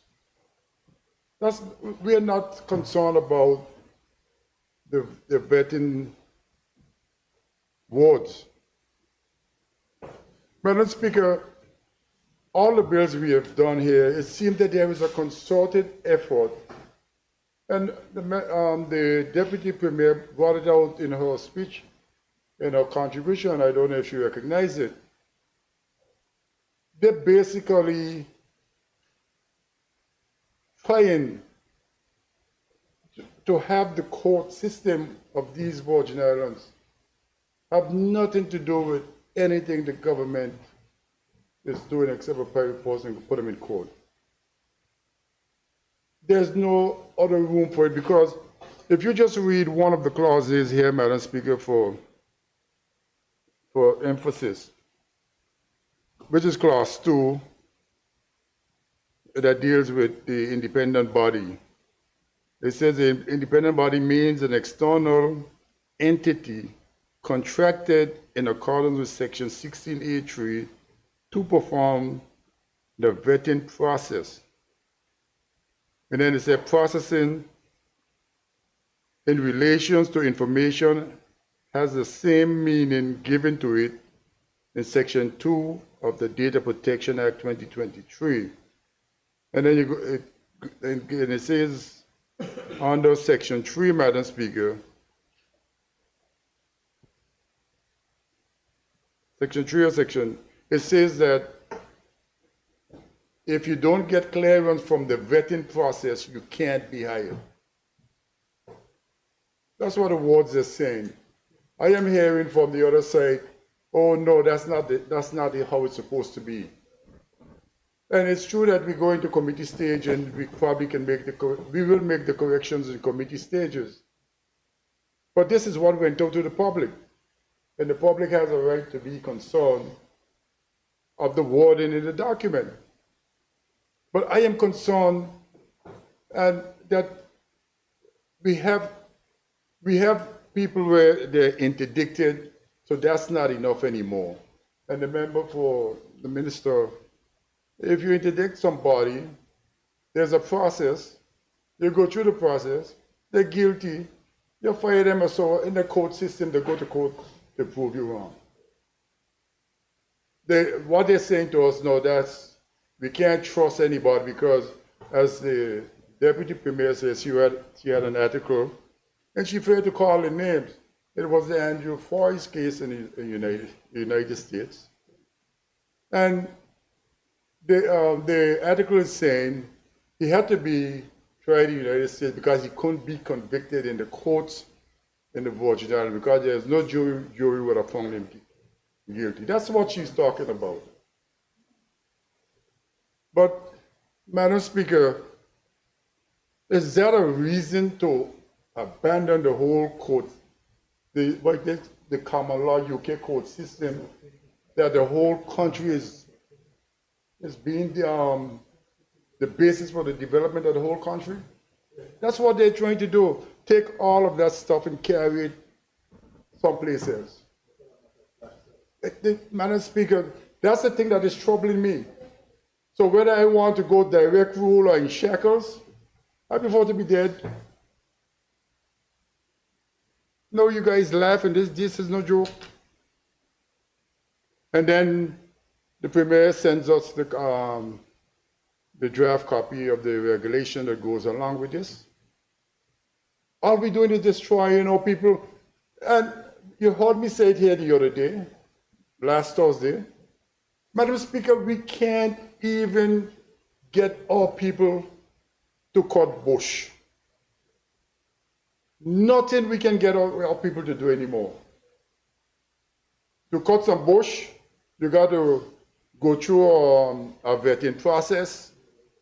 You have to be registered. You have to bring your passport. You have to. What kind of foolishness is happening in the country? A little. I nearly said this. I nearly said the wrong thing again. I'm sorry, Madam Speaker. I shouldn't. Madam Speaker, this can't be serious. And you guys can't see this? You can't see that you're building a gallows for yourself? And they know it. Trust me, they know it. The court system of this country, as far as they're concerned, if you said the police had vetting in the past, those things that happened in the police force with drugs and all kind of stuff, how did it happen? Wherever there is bad people, you could have as many systems as you want. They're going to get through it. But you can't destroy 90% of the people because 10% of the people are bad. Then we should shut down the high school because they're saying that 10% of the people in the school, the kids are problem kids. So why don't we shut it down and we all go home? There's no, we cannot allow them to do this to us. Madam Speaker, Section 16A of the Act says, Section 16A3 amendment says, for the purpose of this section, the Commission is responsible for vetting persons under this Act. And we're talking about the Commission, I guess it's the Public Service Commission, and they will employ a vetting agency. And I will recommend to my people them out there, run fast, get some work, what do you call it, company licenses and stuff to do vetting. Because as far as we're concerned, this is not going to be something that is here. This is not going to be something that here we can get up here and tell the people it can be all people. We can't get people to cut bush if they listen to us. But we can give them vetting jobs. They can get them vetting jobs. Madam Speaker, responsible for vetting persons under this Act and may for that purpose outsource the vetting process to an independent body subject to such terms and conditions as the Commission may specify in outsourcing agreement. You guys don't see we have problems? I know it's difficult for Five Eye to really fight one person. I didn't mean it that way. I didn't mean it the way it was interpreted. Madam Speaker, we have to let these people know. We have a premier with a PhD. We have a deputy with a MBA and all kind of master's degree. We have all of these highly educated. Come on, man, we can't do this to our people. Don't think you're doing it to the opposition. You're not doing nothing to the opposition. We are not the ones who are going to feel the brunt of this. As a matter of fact, we have privileges in here.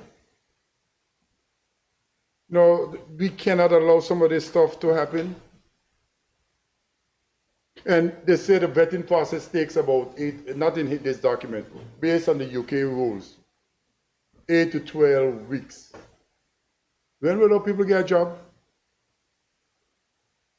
When will all people get a job? So I hope in our regulations we have some better time. Because if it's still 8 to 12 weeks in those regulations,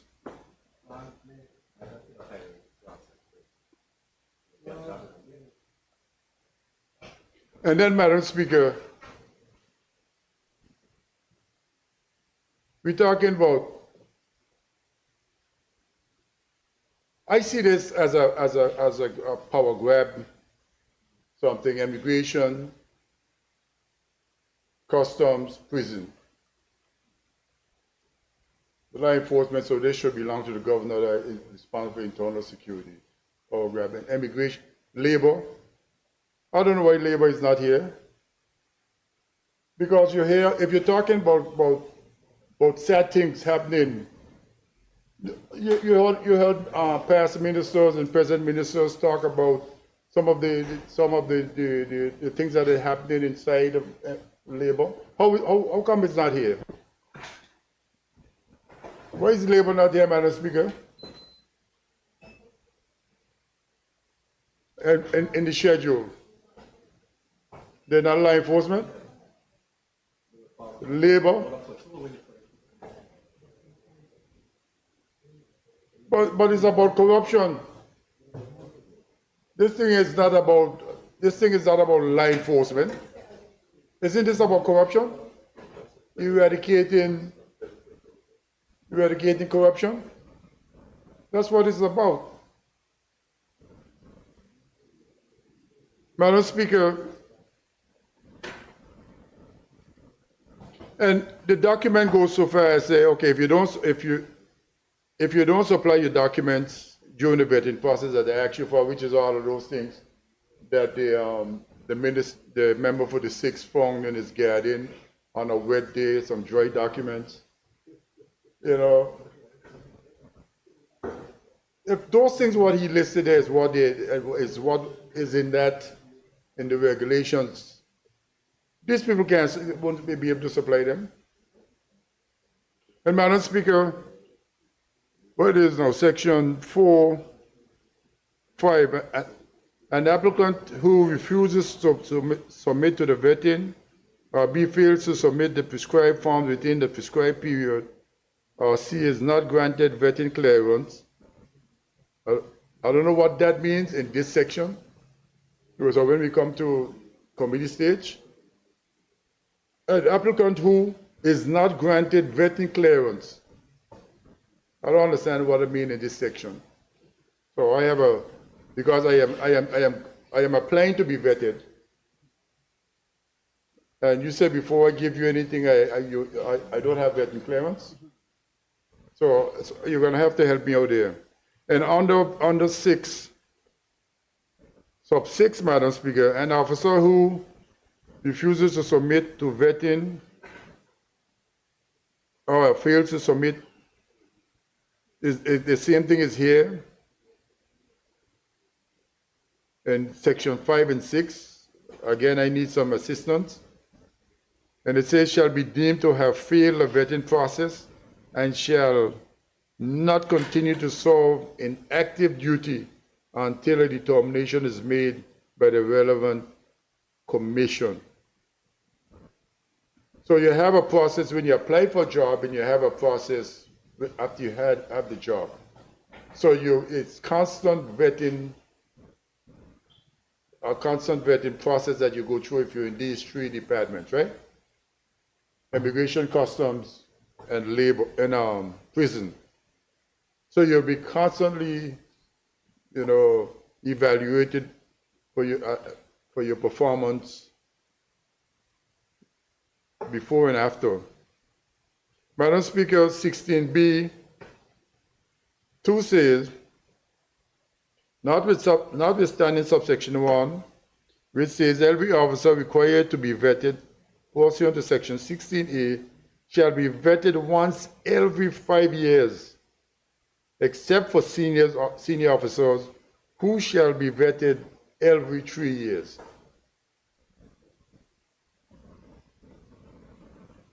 And it says, notwithstanding subsection 1, an officer shall be subject to vetting prior to being promoted. So no, don't expect to be promoted if you're not vetted. B, where in opinion of the commission, information with respect to the particular officer has come to the light that may require that officer to be vetted. In other words, in 5 years, no information comes to the commission, you're good. If you're not senior. If you're senior, you're good for 3 years.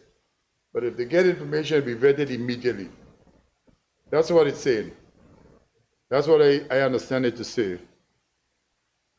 And he says, where an officer was not granted vetting clearance and is required to submit to vetting, then again he has a problem. He or she. Madam Speaker,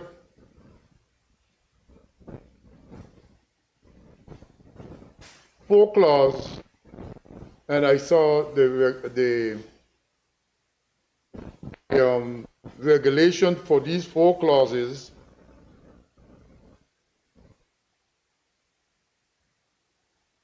It's something like 24. The regulation for these four clauses is 25 pages.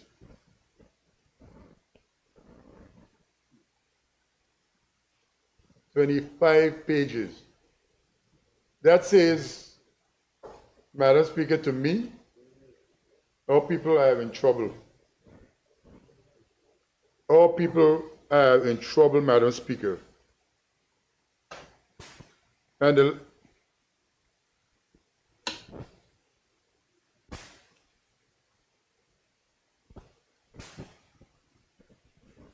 so, Madam Speaker, my colleagues and the other two persons from the other side, which you have to defend this. You brought it here, you've got to defend it. And the only sad thing about it, when we come from committee stage, the Premier is not going to report what was changed, so to make people out there more comfortable. All going to happen is say it's passed through committee with amendments. Am I wrong? But people need, I guess, the bill, and it takes another 6 or 7 weeks or more before the public get to understand what was changed. I think we're making some terrible mistakes. We're making people anxious for no reason. And we need to find a way to correct it from a communication perspective. So, Madam Speaker, with those few words, I will take my seat. Thank you. I now recognize the Minister for Communications and Work, Honorable Kai Reimer.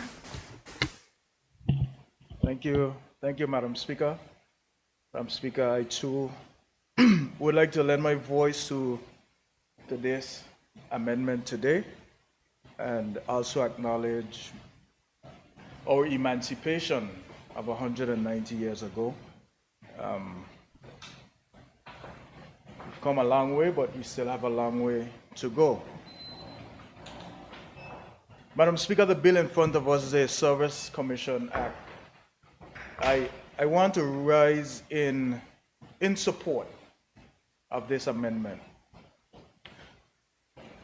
Members have spoken about other aspects to the bill that have not passed. I mean, it's amazing how a document would be found in a wet garden, but read so eloquently. But what we're here today is just to, the amendment as it proposed a formal vetting process.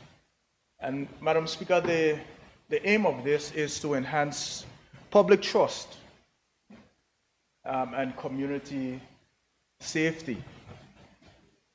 However, Madam Speaker, if you could ask the Leader of the Opposition to give me a little chance to speak, I'll be appreciative there. But, Madam Speaker, the amendment is simply for that. And the BVI, we're not in isolation, Madam Speaker. We are globally recognized, the British Virgin Islands. Members have spoken about the international media requesting information. The Deputy Premier just spoke about some questions being asked just yesterday pertaining to the financial services industry and other questions pertaining to that. But Madam Speaker, it's no secret that the world see how the world see the British Virgin Islands. I recalled about 5 years ago an article in the Bloomberg, the newspaper, where it spoke about sun, sand, and 1.5 trillion $1.5 trillion economy. I remember that article, and they spoke about what they saw when they came here, spoke about the territory. But I'm saying that to say that we are seeing on that front, Madam Speaker. And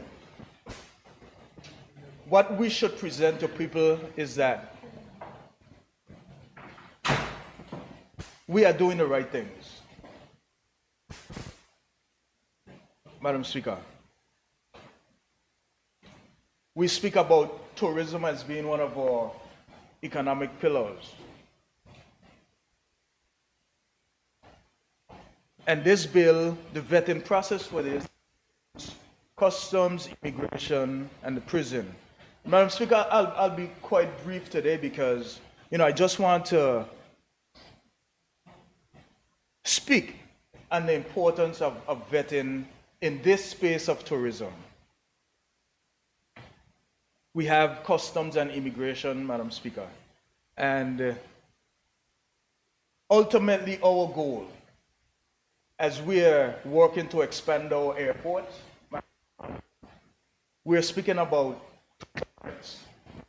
the US coming on our soil, and actually doing the process so that when we get on the plane here at the island, we would be able to disembark as domestic passengers, just like we do in St. Thomas. And that is where we are aiming to go. Conversation started. Madam Speaker, we have even spoken our law enforcement agencies doing clearance in the USVI, whereas persons jumping on the ferry in St. Thomas or jumping on a plane to get to Tortola, they would be cleared in the USVI. So when they come on shore, they can just walk as domestic. And Madam Speaker, I'm saying that to say that hence the reason for why vetting is important. And Madam Speaker, I just want to go back a little further because events have consequences. The 9/11, we saw the enhanced security of the law enforcement agencies. Madam Speaker, 2021, when this commission of inquiry was announced, these are the consequences of this report. It's no secret. Members come in the House and speak about where we're going, how far we're going. Why are we doing this to our people and so forth? Madam Speaker, the recommendation that came out on the 29th of April, 2022, spoke specifically to some of these things. B39, I think that's what it is, right? B39. And the member for the 6th read out exactly what the recommendation spoke about. Customs, immigration, you need to start the process. And if there is none in place, the police and prison would fall in line. So this is no secret to us. We agree to these things. We have members on the other side who joined to say that we will get these reforms done. But today it seems like it's a strange, it's just the government now bringing all these things that are draconian. But these are things that were agreed upon, where we carried out these exercises with the unity government that we, on May 2022, the government was formed and we were on target to get these reforms in place. So these events have consequences, Madam Speaker. And I just want to refer to some notes as I actually was, I didn't find it in the backyard. But as I heard the members spoke about what is global The deputy premier spoke about the overseas territories and what they're doing. In terms of the vetting process. Madam Speaker, the BPI, we want to get pre-clearance here, and we want to do pre-clearance there. The depth of the vetting for a United States law enforcement agency, this includes TSA. It involves, Madam Speaker, background checks, interviews, drug testing, psychological evaluations, security clearance, training and probation, continuous evaluation. Madam Speaker, the document that was to how intrusive this would be. I just want to draw a reference to what the TSA agencies go through.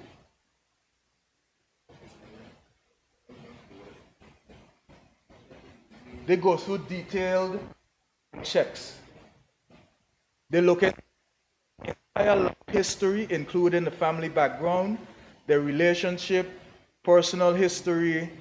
This might include your neighbors, your friends, and former employees. The financial scrutiny includes your financial history, where it shows you your loan, what debt you have, if you've been bankrupt, and so forth. Social media monitoring. Agency review the applicant's social media presence to assess the character and behavior, looking for any potential problem, post or association. The psychological testing can be invasive. Look into your personal history, your mental health, your emotional stability, and seeks to determine whether an applicant is fit for the demands of the job. It goes into drug testing, and there's an ongoing monitoring. So once employed, personnel may be subject to continuous evaluation, which can regular background checks and monitoring, and so forth. Interviews with family and associates. And this is what has been done since 2011 with the TSA. Interviews with family and associate. Investigators might speak with the family members, close associate, to gain insight into the applicant's character and behavior, which can feel quite intrusive. Madam Speaker, yes, we have concerns with our vetting. But if we want to compete on this global level, Madam Speaker, we have to show that we are doing and following this global standard. Members, please be respectful. You want to speak? So, Madam Speaker, though there are concerns with this amendment, I just want persons to know that Leader of the These are opposition, things that have you're been- being interrupted, you're being disruptive.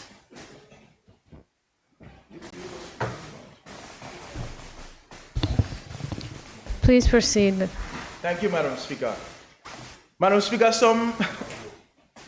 I mean, it's amazing that members could speak about everything else.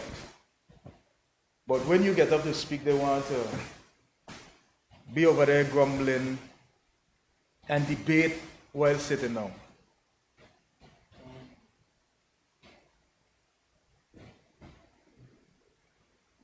So, Madam Speaker, this amendment today before us, it's strange to us, but obviously it is nothing that hasn't been done or isn't being done on to our different territories. what we should be worried about, and as the Minister of Finance, is the financial impact this would have, as it is now a whole new agency, and what will be the cost of this whole vetting process. Also, the privacy concerns as to where your data will be stored, who will be holding your data, where would that be held? And the Constitution, I think it's section 18 or 19, speaks to your rights to privacy. Your protection of private and family life, and your privacy of home and other property. And that is enshrined in our Constitution. And it would be important to know that we are not going against what our Constitution states. Well, Madam Speaker, those would be my concerns pertaining to the bill, and as we go into the committee stage, we will definitely, as we always do, address those concerns and make the bill right and fitting for us here as a territory. And Madam Speaker, I think, I have addressed what I wanted to say in terms of where we should be going with our law enforcement agencies. And I mean, many of the entry-level persons that go into these agencies, I know people see me on the street all the time and say, I need a job, I want to go into customs, I want to go into immigration. I don't think many of them understand that it's basically a law enforcement agency that they're going into, but basically seeking employment. So it would be good to educate them and know the responsibilities of these agencies that they're going into. Well, Madam Speaker, I think we're going in the right direction in terms of a vetting. The regulations, when they get through cabinet, we will make where those regulations will come before this House, so that it would pass through, and then we'll be able to scrutinize them as well. Well, Madam Speaker, I thank you for the opportunity to say those few words on this amendment. Thank you. Thank you. I now recognize the Junior Minister for Culture, Honorable Luce Hodge-Smith. For this opportunity to give a very brief contribution to this debate, as we have heard quite a bit already for the day. But before I proceed, Madam Speaker, I also would like to add my voice to all the others that have recognized today, August 1st, as Emancipation Day, as it was August 1st, 1834, 190 years ago, that the proclamation was read, some say in the churches, some say at the Sunday morning well. But we continue traditionally to recognize that it was read at the Sunday morning well, hence our celebration on Sunday, August Sunday. We have our Emancipation Service to honor and recognize this significant day in our lives and in our history.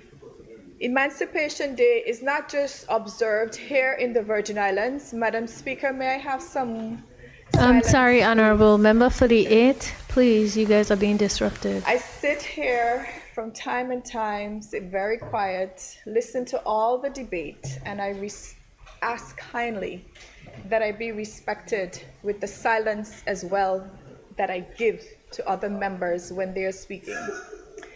So, Madam Speaker, as I was saying, on Sunday morning, on August Sunday, as we traditionally call it, we have our Emancipation Service, and we have had this for many years. It proceeded with a march, and then there's a service recognizing this significant event in our lives. So again, as Madam Speaker, it is a very good day for us to be recognizing, as I started to say earlier, that is not the only, we are not the only territory and parts of the world that is recognizing this significant day in the history of there are other territories and other countries that are recognizing August 1st as Emancipation Day. Lest we never forget why we're observing this particular day. Madam Speaker, as a point of privilege, may I also mention that there's going to be an exhibition in the Sir Alva Georges Plaza, recognizing some of our history and our culture. It's going to be up for the month of August, as August was decided to be our Heritage Month. So I encourage persons to go out at the Sir Alva Georges Plaza. There should have been a ceremony today, but I believe because of the weather, it was postponed. So we look out for the opening ceremony, and you'll have the opportunity throughout the month of August to view the exhibition. There'll be about 60 panels sharing information about our history and our culture here in the Virgin Islands. Madam Speaker, I support this bill today for many reasons. And I know it's been mentioned before, Section 2 or Clause 2 of this bill defining what vetting means. Vetting means the process, I may read, Madam Speaker, the process of gathering and processing information about an individual's background, including personal information, employment records, criminal records, financial records, and other relevant information to evaluate the individual's suitability for employment within the public service. And there were three particular departments that were mentioned, which is Customs, Immigration, and HM Prison. Now, Madam Speaker, when I read this is a regular process when you go through an application interview or an application process. There are some organizations, particularly when you have to deal with security, for example, at the BVI Airports Authority, you have to supply a criminal record before you can be appointed or even interviewed for a position at the BVI Airports Authority. You have to supply your criminal record. So it's nothing new, it's nothing unacceptable or unachievable for any of our BVI Islanders or Virgin Islanders who wish to go through this particular process, Madam Speaker, because it's an ordinary thing, and the vetting clearance means that the approval granted after the vetting process is completed. So approval is granted for the employment after 2, 4, 5, 6, okay. I'm just checking, Madam Speaker, if we have enough here for me to continue. Anyway, so basically what I would like to add as well, Madam Speaker, is that the vetting requirement under Clause 4, looking at an applicant shall not serve for the public service unless the person is granted vetting clearance in accordance with this Act and regulations made under this Act. And of course, these amendments are applying to the Act, the Service Commission Act of 2011. An act that was passed in 2011 is what we are making certain amendments to this particular act. So it's nothing new. The act has been in existence. We're just adding or amending to this act. And the vetting requirements, Madam Speaker, I find are applicable. They're not anything to be alarmed about, because in my view, they will be improving the hiring decision. The hiring decision, candidates, we're looking at candidates' qualifications and suitability in these three significant departments. And I also believe that it ensures organizational integrity by maintaining public trust. And we have an issue right now, Madam Speaker, with public trust. The public does not trust their representatives or the government. So it's as if you do or you don't do, you're condemned. So I don't want to say the word, but you do, and if you don't do, it's an issue. So we're here today, Madam Speaker, Yes, it is part of the COI recommendations. And yes, we still have direct rule hanging over our heads. We can never forget that. And this is why we come to the House on these occasions, long hours, and go through these bills.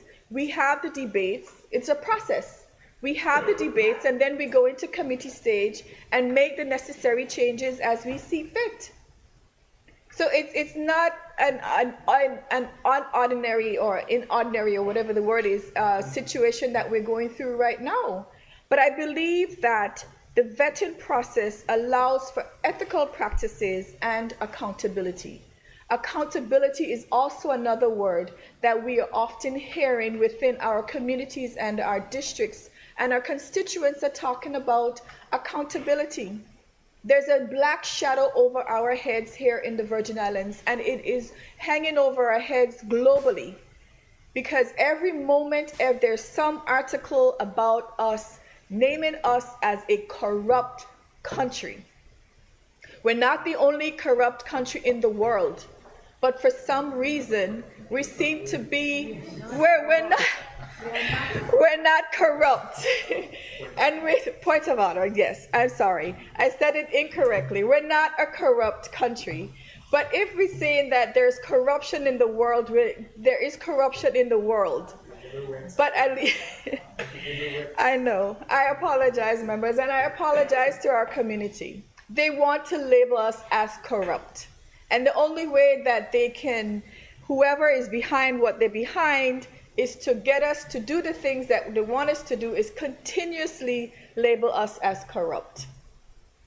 It's all over. The members talked about articles earlier that has been read using the word corrupt, saying that we're a corrupt country, you know, and we have to defend ourselves. And whatever it takes for us to do what needs to be done to show the world that we are not what they say we are, then it's okay for us to do what needs to be done. And vetting, to me, is not an issue. And I believe the persons who left the document in the garden, I wish there was a picture to see honorable member in the garden. It's good because I love gardening. I mean, it's a good thing. So if someone drops something there and you pick it up and you read it, it's fine. But the fact of the matter is, mentioning that these are the regulations and they will be addressed. And my other colleague mentioned about the constitutional rights of our citizens and their privacy. We cannot pass a bill that's going to evade someone's privacy when it comes to their accounts or other information about their private information. It's not possible because the Constitution plainly says that it's not something that we can do. So I recognize that during the regulations, which go through cabinet, and the members in the cabinet said that it wasn't addressed at the time. So I trust that, you know, the right thing will be done when we bring the regulations to the House. And if we find that there's some things that are intrusive, then we will deal with them. But in the meantime, I believe that, also want to wrap up, Madam Speaker, by stating that there's an effort by the government, particularly through the Premier's office, of establishing a joint border protection agency.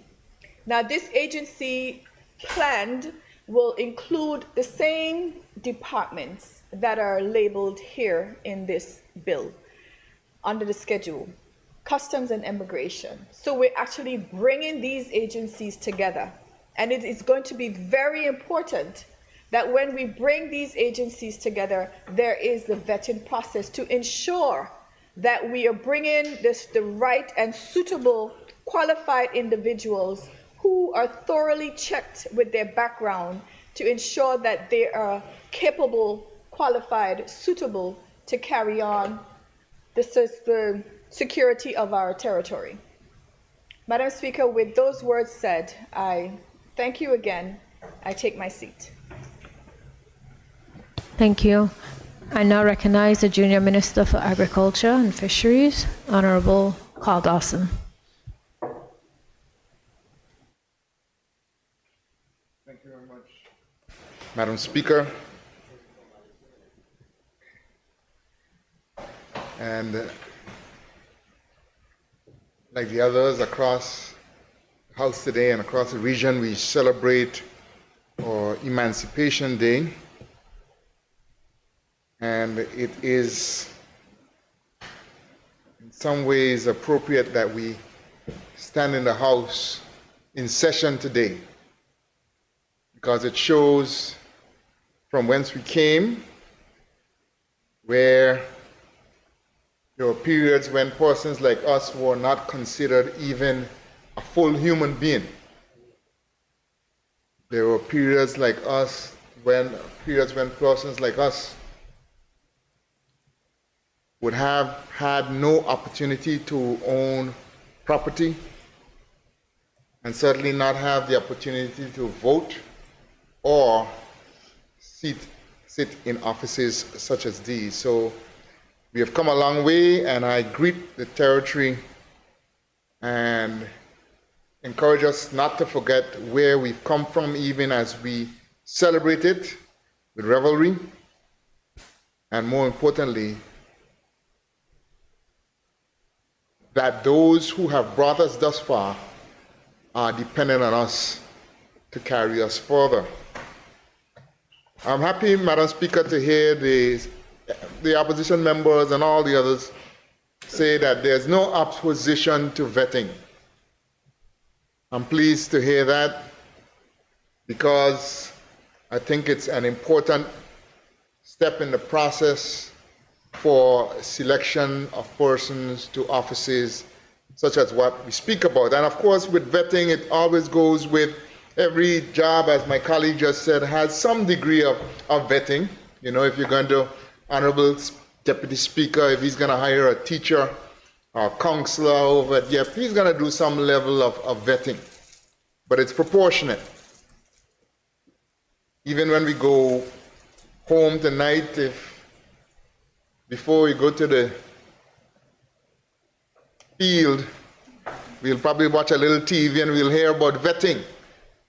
Vice President Kamala Harris is vetting a few guys, and they're going deep into it, because the worst thing they want to hear is she picks somebody and the next week they say, you know what he did when he was in primary school, kindergarten.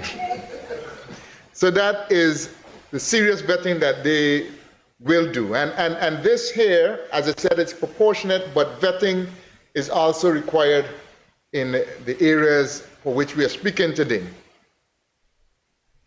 The fact of the matter is, Madam Speaker, regardless of how we got here, our reputation as a territory is damaged. I would be the last to say that perhaps there were actions when you read the local news and other, that perhaps there's contributing factors on this side. But Madam Speaker, I would also say that this narrative of corruption related to the Virgin Islands, it's more popular in what we would call our mother country. It seems like the agenda, as far as painting us in a particular way, seems to be something at the heart and soul of some group or individuals in that country. We can see the skillful use of the press, the skillful timing of particular releases, so that it would appear that certain activities are linked to this territory and all of its people, not just some, all of its people as a whole. And as I think about it, Madam Speaker, I see it because I've had in my various roles opportunities to work with individuals from the United Kingdom, and I've been with them when they came to this territory and were amazed that the secretary out in the office that just welcomed them and sent them into the president or to the vice president, they were amazed of the vehicle the person was driving and the homes that they had. And in their mind, Madam Speaker, and particularly, I guess it depends on the part of the country you live and the cost of living in their minds. They can't understand how somebody with a job like that could have an asset like that. They did not understand who we are. They did not understand how we got here. They did not understand the patterns of land ownership that allow us access to loan funding, to allow us to do these things. They do not understand community living that allow us to help each other to move on. But yet still they stand in judgment saying, I can't see any of this happening unless it's some corrupt or illegal manner. But Madam Speaker, regardless of what I would say is the malicious intent in some circles to paint us in a particular way, I would say that we are where we are. And as the government of the day and the House of Assembly of the day, it is our job to try our best to get us out. Our two main industries, tourism and financial services, rely on a good reputation. My good Deputy Premier, who just sat in front of me, who sits in front of me, would have visited the East not too long ago. And as she entered those doors, she would have been welcomed, and she could only be welcomed if there is a sense that we are seeking to continue to be a well-regulated jurisdiction, in spite of the efforts to suggest otherwise.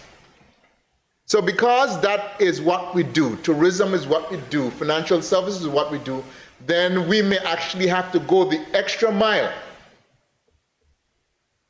when it comes to ensuring a sound reputation. And I believe that a measure such as what is before the House today is one of those steps in the extra mile.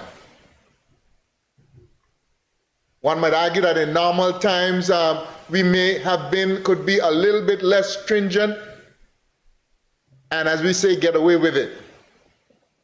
But because of where we are and the need to ensure a sound reputation, I am in support of the measures before the House today. We have the duty to protect those who would work in the tourism industry, in the financial services industry, to protect our reputation that will be able to sustain their livelihoods. So, Madam Speaker, I believe we are called to rise to a high standard as far as our law enforcement is concerned, but the standard, as others have said, is not unlike that of others. We're not calling ourselves to go way over and beyond what is done in many other countries in the world. That if you are going to be frontline law enforcement, then the public must have a level of trust, and as a nation, you must be able to make certain claims concerning those who protect our borders and protect our citizens. So, with bearing in mind and giving due respect to rights of individuals, we are called to rise to ensure a sound reputation in the Virgin Islands. And as a result of this, Madam Speaker, I proudly support this bill.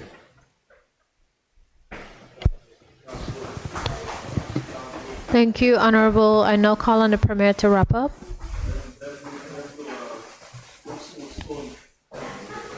Thank you, Madam Speaker. Madam Speaker, let me, commend my colleague, Junior Minister for Agriculture and Fisheries, for his contribution to the debate, and all the other members who I believe made extremely valuable contributions to this discussion. Just listening to the debate, Madam Speaker, I believe there are a few things that I have to clarify to ensure that the public is aware of. Before I do that, Madam Speaker, I neglected when I got up before to wish the public a happy Emancipation Day. Today is August 1st, and in recognition of that, I donned my territorial wear in recognition of Emancipation Day. And let me recognize the sacrifices of my ancestors and my foreparents who worked so hard and they struggled so much to ensure that I had the measure of freedom that I have. You know, and they went through so much. And I'm grateful to my ancestors. I'm grateful to my foreparents for clearing the way for me to come forward. And with the measure of freedom I've been given, I would like to enhance the freedom of others and to ensure a better future for my children and my children's children and all the generations to come.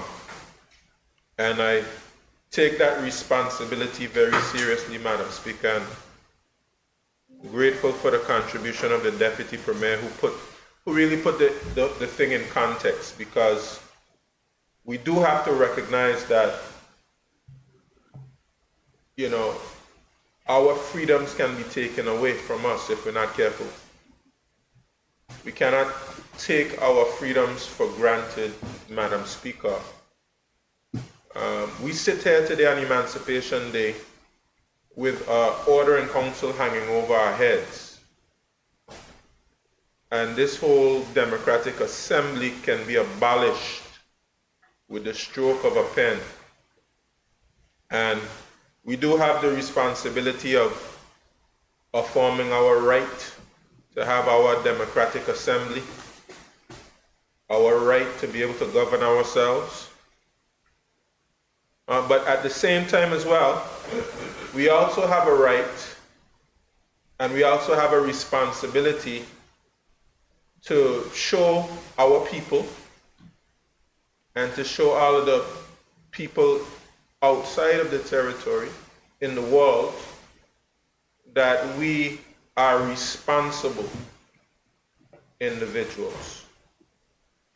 And I think it's important for us as members of the House of Assembly to always keep it in mind that we have a responsibility to represent ourselves in such a way that can inspire confidence in our ability to govern ourselves, because that's what our foreparents dreamed of, and that's what they have put us on the path to be able to do. Those great stalwarts like Lavity Stout and Willard Wheatley and Ralph O'Neill and Cyril Romney and Theodore Faulkner and Glanny Fonseca and Howard Penn and all of those other persons. Yeah, Terence Letsom, Ivan Dawson, Dr. Smith, all of those. Definitely all of those, you know. So we have a great responsibility to conduct ourselves in a manner that would inspire confidence in our continued governance of our affairs. And this matter speaks to the heart of it, Madam Speaker. Madam Speaker, I cannot blame the opposition for some of what they have expressed, because they can only express based on the information that they have. And the Deputy Speaker did make it very clear in his contribution that not enough outreach to the opposition took place. Madam Speaker, I think this is an appropriate place in the debate to make it clear for those persons who may not know is that this is one area that falls under the governor, deputy governor's office. And when a particular ministry or department or the governor's group has conduct of a particular area, they have a responsibility to do stakeholder consultations. Now, I'm aware of the fact that extensive consultations were done with public officers. Now, I do want to say that because some of what was said before made it seem as though no consultation was done. Indeed, there was consultation with all the agencies concerned. Now, whether everyone's questions were adequately answered, I cannot say that because I was not in the consultations. And that is some of what members of cabinet inquired about, the level of public consultation. That was a debate, and I think I can say that without violating cabinet confidentiality. But that was a question that ministers had. The extent of the discussion and the consultation. And in fact, that's ongoing because we're still not satisfied that we've been able to see, for instance, a letter from public, the Civil Service Association, outlining specifically their concerns and whether their concerns have been addressed. But we know that public officers were consulted and they were even shown a copy of the vetting form. That is something that we know. So to make it seem as though persons who are being affected don't have a clue what's happening or what's going on, I think it paints a misleading picture. Persons who are consulted. Now, I believe it should be standard practice that we have informal meetings where we discuss these areas. That should be standard practice. And we do have the HOA Reform Committee that would allow that to take place. So that is something that, of course, it was under the responsibility of Governor, Deputy Governor's office, but I'll even take responsibility as well to ensure that what I'm privy to, members of the opposition would also be privy to. But it would be useful for formal discussion, formal consultation with all the members of the House of Assembly. So I accept that, Deputy Speaker. So members of the opposition can only speak about the information that they know about. So I'll perhaps try to help with some information that members of the opposition would not have been privy to. I'll speak about the concept about everyone being vetted. That is also an area of concern that ministers in cabinet expressed. Whether all members of these agencies should be vetted at the same level. And we've had discussions about having a two-tier system of vetting. We have a higher level of vetting for persons in certain senior positions, and other persons who represent a lower risk would have a lower level of vetting.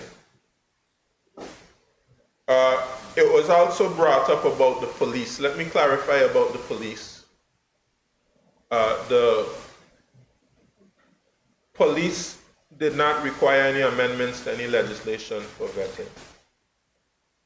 Police just required regulations to be passed for vetting to take place. And to clarify, because the member of the 8th perhaps was unclear on it, he may not have been here at last sitting when they were laid on the table, but they were laid on the table last week. And there will be in everybody's emails the police regulations. And what has been proposed for the immigration and for customs is exactly the same thing that was put forward for the police. So actually those are public documents that persons can view. Most likely they would have already been gazetted and made public. persons, they are public documents. The police service regulations, amendment regulations. So those are public documents. And the same thing has been proposed for immigration, customs, prison service, etc. But as we've said before, the immigration and customs, they're subject to a different regime, considering the fact that they're not a part of the disciplined force. Okay, therefore, there's almost like a higher threshold that has to be achieved to be able to implement vetting for them. And that is the type of scrutiny that we were putting the regulations through. So these regulations will be adjusted. And I have no challenge, as I said before, to reach out across the aisle to the opposition, and we have discussions about the regulations. It's also important to state that, and let me recognize the Attorney General's chambers, who in this whole process of implementing reform and to ensure as we implement reform we don't trample on persons' legal rights, civil rights, constitutional rights, to ensure that we do things in the right way. The Attorney General's chambers, I would have to say, has been excellent in ensuring that if something cannot work in a way which it has been proposed, they maintain the integrity of their office and they put it forward. So when this whole concept about an external agency came up, the Attorney General's chambers advised, it is best to ensure that the service commissions are in control of this process. So let's be clear, any external agency will have to operate under the remit of our own service commissions and based on the terms and conditions set out by our own commissions. And let's just remind persons, those police service commission, those public service commission, well, this doesn't apply to teachers, but also teacher service commission. These commissions all have representation from Premier. In some instances, they have from a leader of the opposition, etc. So these are our commissions. Yes, the governor will have a pick, etc. And the commissions are there in the Constitution for all of us to see. We have a level of influence and we have a level of authority as it pertains to these commissions. So we shouldn't make it seem as though, there'll just be some external agency running rogue, not under the authority of, our own constitutional institutions. The Minister for Communications and Works made a very good point about the cost of vetting, and there has been a concern. Right now, the vetting is being funded by the United Kingdom government. Okay, and they have their persons on the ground who are assisting with that. They're funding it. Moving forward,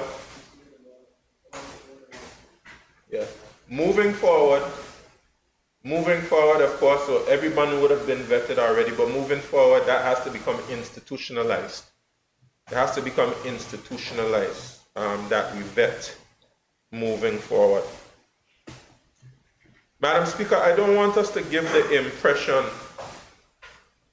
and for the most part, I believe, Madam Speaker, members of the opposition affirm that there's nothing wrong with vetting.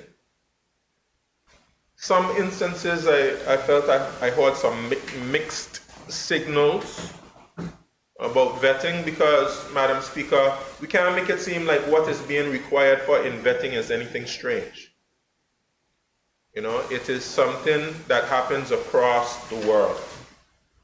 And the Minister for Communications and Works made it very clear in the United States agencies the level of information which is required.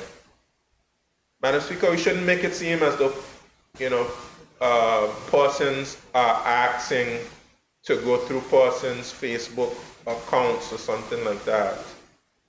When you say social media screening, that's information that anybody would be able to see. I would be able to go on the computer and look at somebody's Facebook page.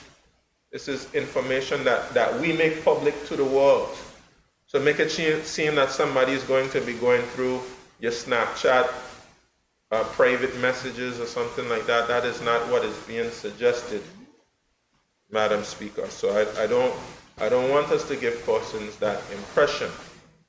Now, there is some very intrusive information which is being requested. And this is exactly why Cabinet has not passed the regulations. So when persons wonder why the regulations are not here, the regulations are not here is because ministers in Cabinet stood up and said, no, we're not going to approve these regulations in this form. And, the member for the 6th said, stand up, and he'll stand with us. So I want to let him know that we are standing up. We are standing up. And, Madam Speaker,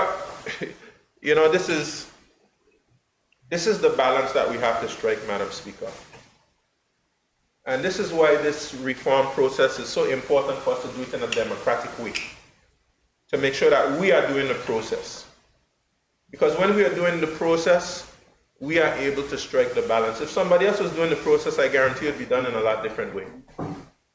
It'd be a lot more draconian, a lot less considerate of public sentiment, and things would just be shoved down your throat.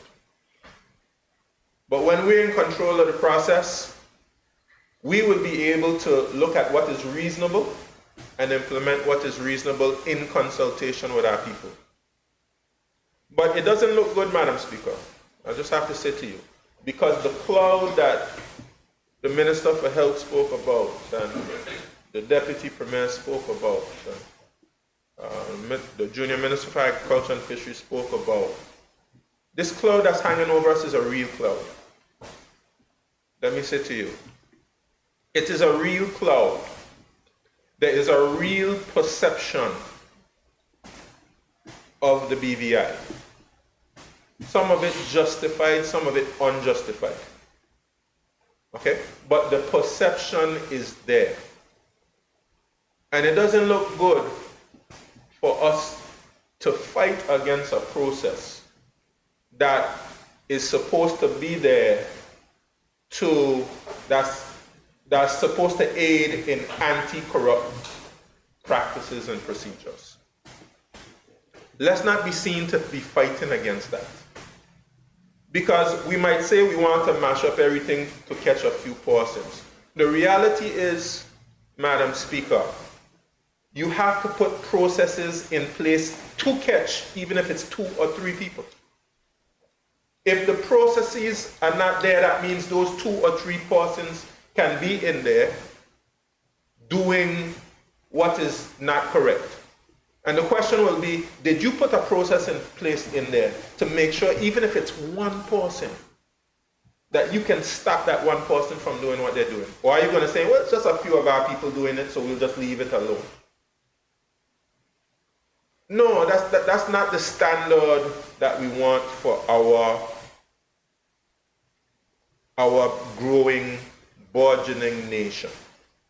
That's not the standard that we want. But you know what, there's only a few people doing wrong things, so you know what, let's just leave the whole thing alone. Because most everybody is all right. We'll just look the other way for the few. No, we can't have that type of standard for ourselves. We want to have a standard that we take our integrity seriously. We want to ensure that we stamp out any form of corruption out of our law enforcement bodies. And let's not get our people to be anxious and afraid. If our people have to go join the police force in the United States, they're subject to some of these things. If they have to go to the United Kingdom and join the customs and border control, they're subject to some of these things. So why should we have a lower standard for ourselves? We can meet the standard. Let's teach our people that we can meet the standard. We can meet that global standard as it pertains to integrity. Yes, we're a small place. Yes, we all know each other. Yes, we sometimes have a very relaxed attitude. But we can meet the standard, Madam Speaker. Let's step up to the plate. And as leaders, let us inspire our people. Let us encourage them. If they're anxious and if they're afraid, let's hold their hand and take them through it. We can hold their hand and we can take them through it. Yes, this is something that we have to do because we want to give our elders who are home, who are listening to the news and they're hearing all of these things which are happening in our community. We want to give those little children who are in school. And I always remember Trinity down in Western. Little child lost her life because of all what's happening in the Virgin Islands. The danger is there. We have a responsibility to protect those little children. We have a responsibility to protect those elders. Those who cannot defend themselves, we have a responsibility to protect them. And we have to show them that we are going to do what's necessary to protect them. Rather than encouraging our people or to make them fearful. That, we're going too far, we're doing too much to maintain the integrity of the system. But, Madam Speaker, that's why I say it's important for us to go through this process because we will know the balance to strike. We will know the balance to strike that, if the governor have had his advisory council, he's not going to know the balance to be struck. He's going to be heavily weighted on another side. But we'll be able to maintain the balance, Madam Speaker. And we have the best interests in the community at heart as we do these things. And I have to have send a very clear message to the community. Vetting is something which will make you safer. It will make you safer. And those persons who have to go through vetting, there's nothing for you to fear. There's nothing for you to fear. We will ensure that what is being required of you is proportionate, that your constitutional rights will be respected. And you should know that if you happen to fail vetting, this is in the bill, if you happen to fail vetting, it doesn't mean that you're going to lose your job. I want to be clear about that. If the service commissions find something that is problematic and troubling, they'll have to go through a process. But if the service commissions find that you can be placed elsewhere in the public service, rather than continuing with immigration or customs, you'll be placed somewhere else. But no one will just lose their jobs just because they failed vetting. And of course, if you fail vetting and you're a new recruit, obviously you won't be able to work for immigration or customs or one of those other agencies. You'll have to work somewhere else in the public service. Okay? And Madam Speaker, that's really mainly it. That's really mainly it. Madam Speaker, I was glad when the member for the 8th said that really this bill is fine. This bill is fine. One or two words maybe you want to change, but for the most part, this bill is fine. This bill just allows for vetting to happen, for vetting to take place. And yes, and this bill gives persons who have been subject to vetting the right to seek redress. Okay, and they have the right to be heard. So they will be given due process. That is something that persons should understand. And that's right here in the bill. So persons' rights will not be trampled on. They will have a right to be heard if, for whatever reason, they fail the vetting process. So, Madam Speaker, I do think in committee stage, we'll have to read every single word. It's a short bill, but we'll have to read every single word, every single line very carefully to make sure that we get the result that we want.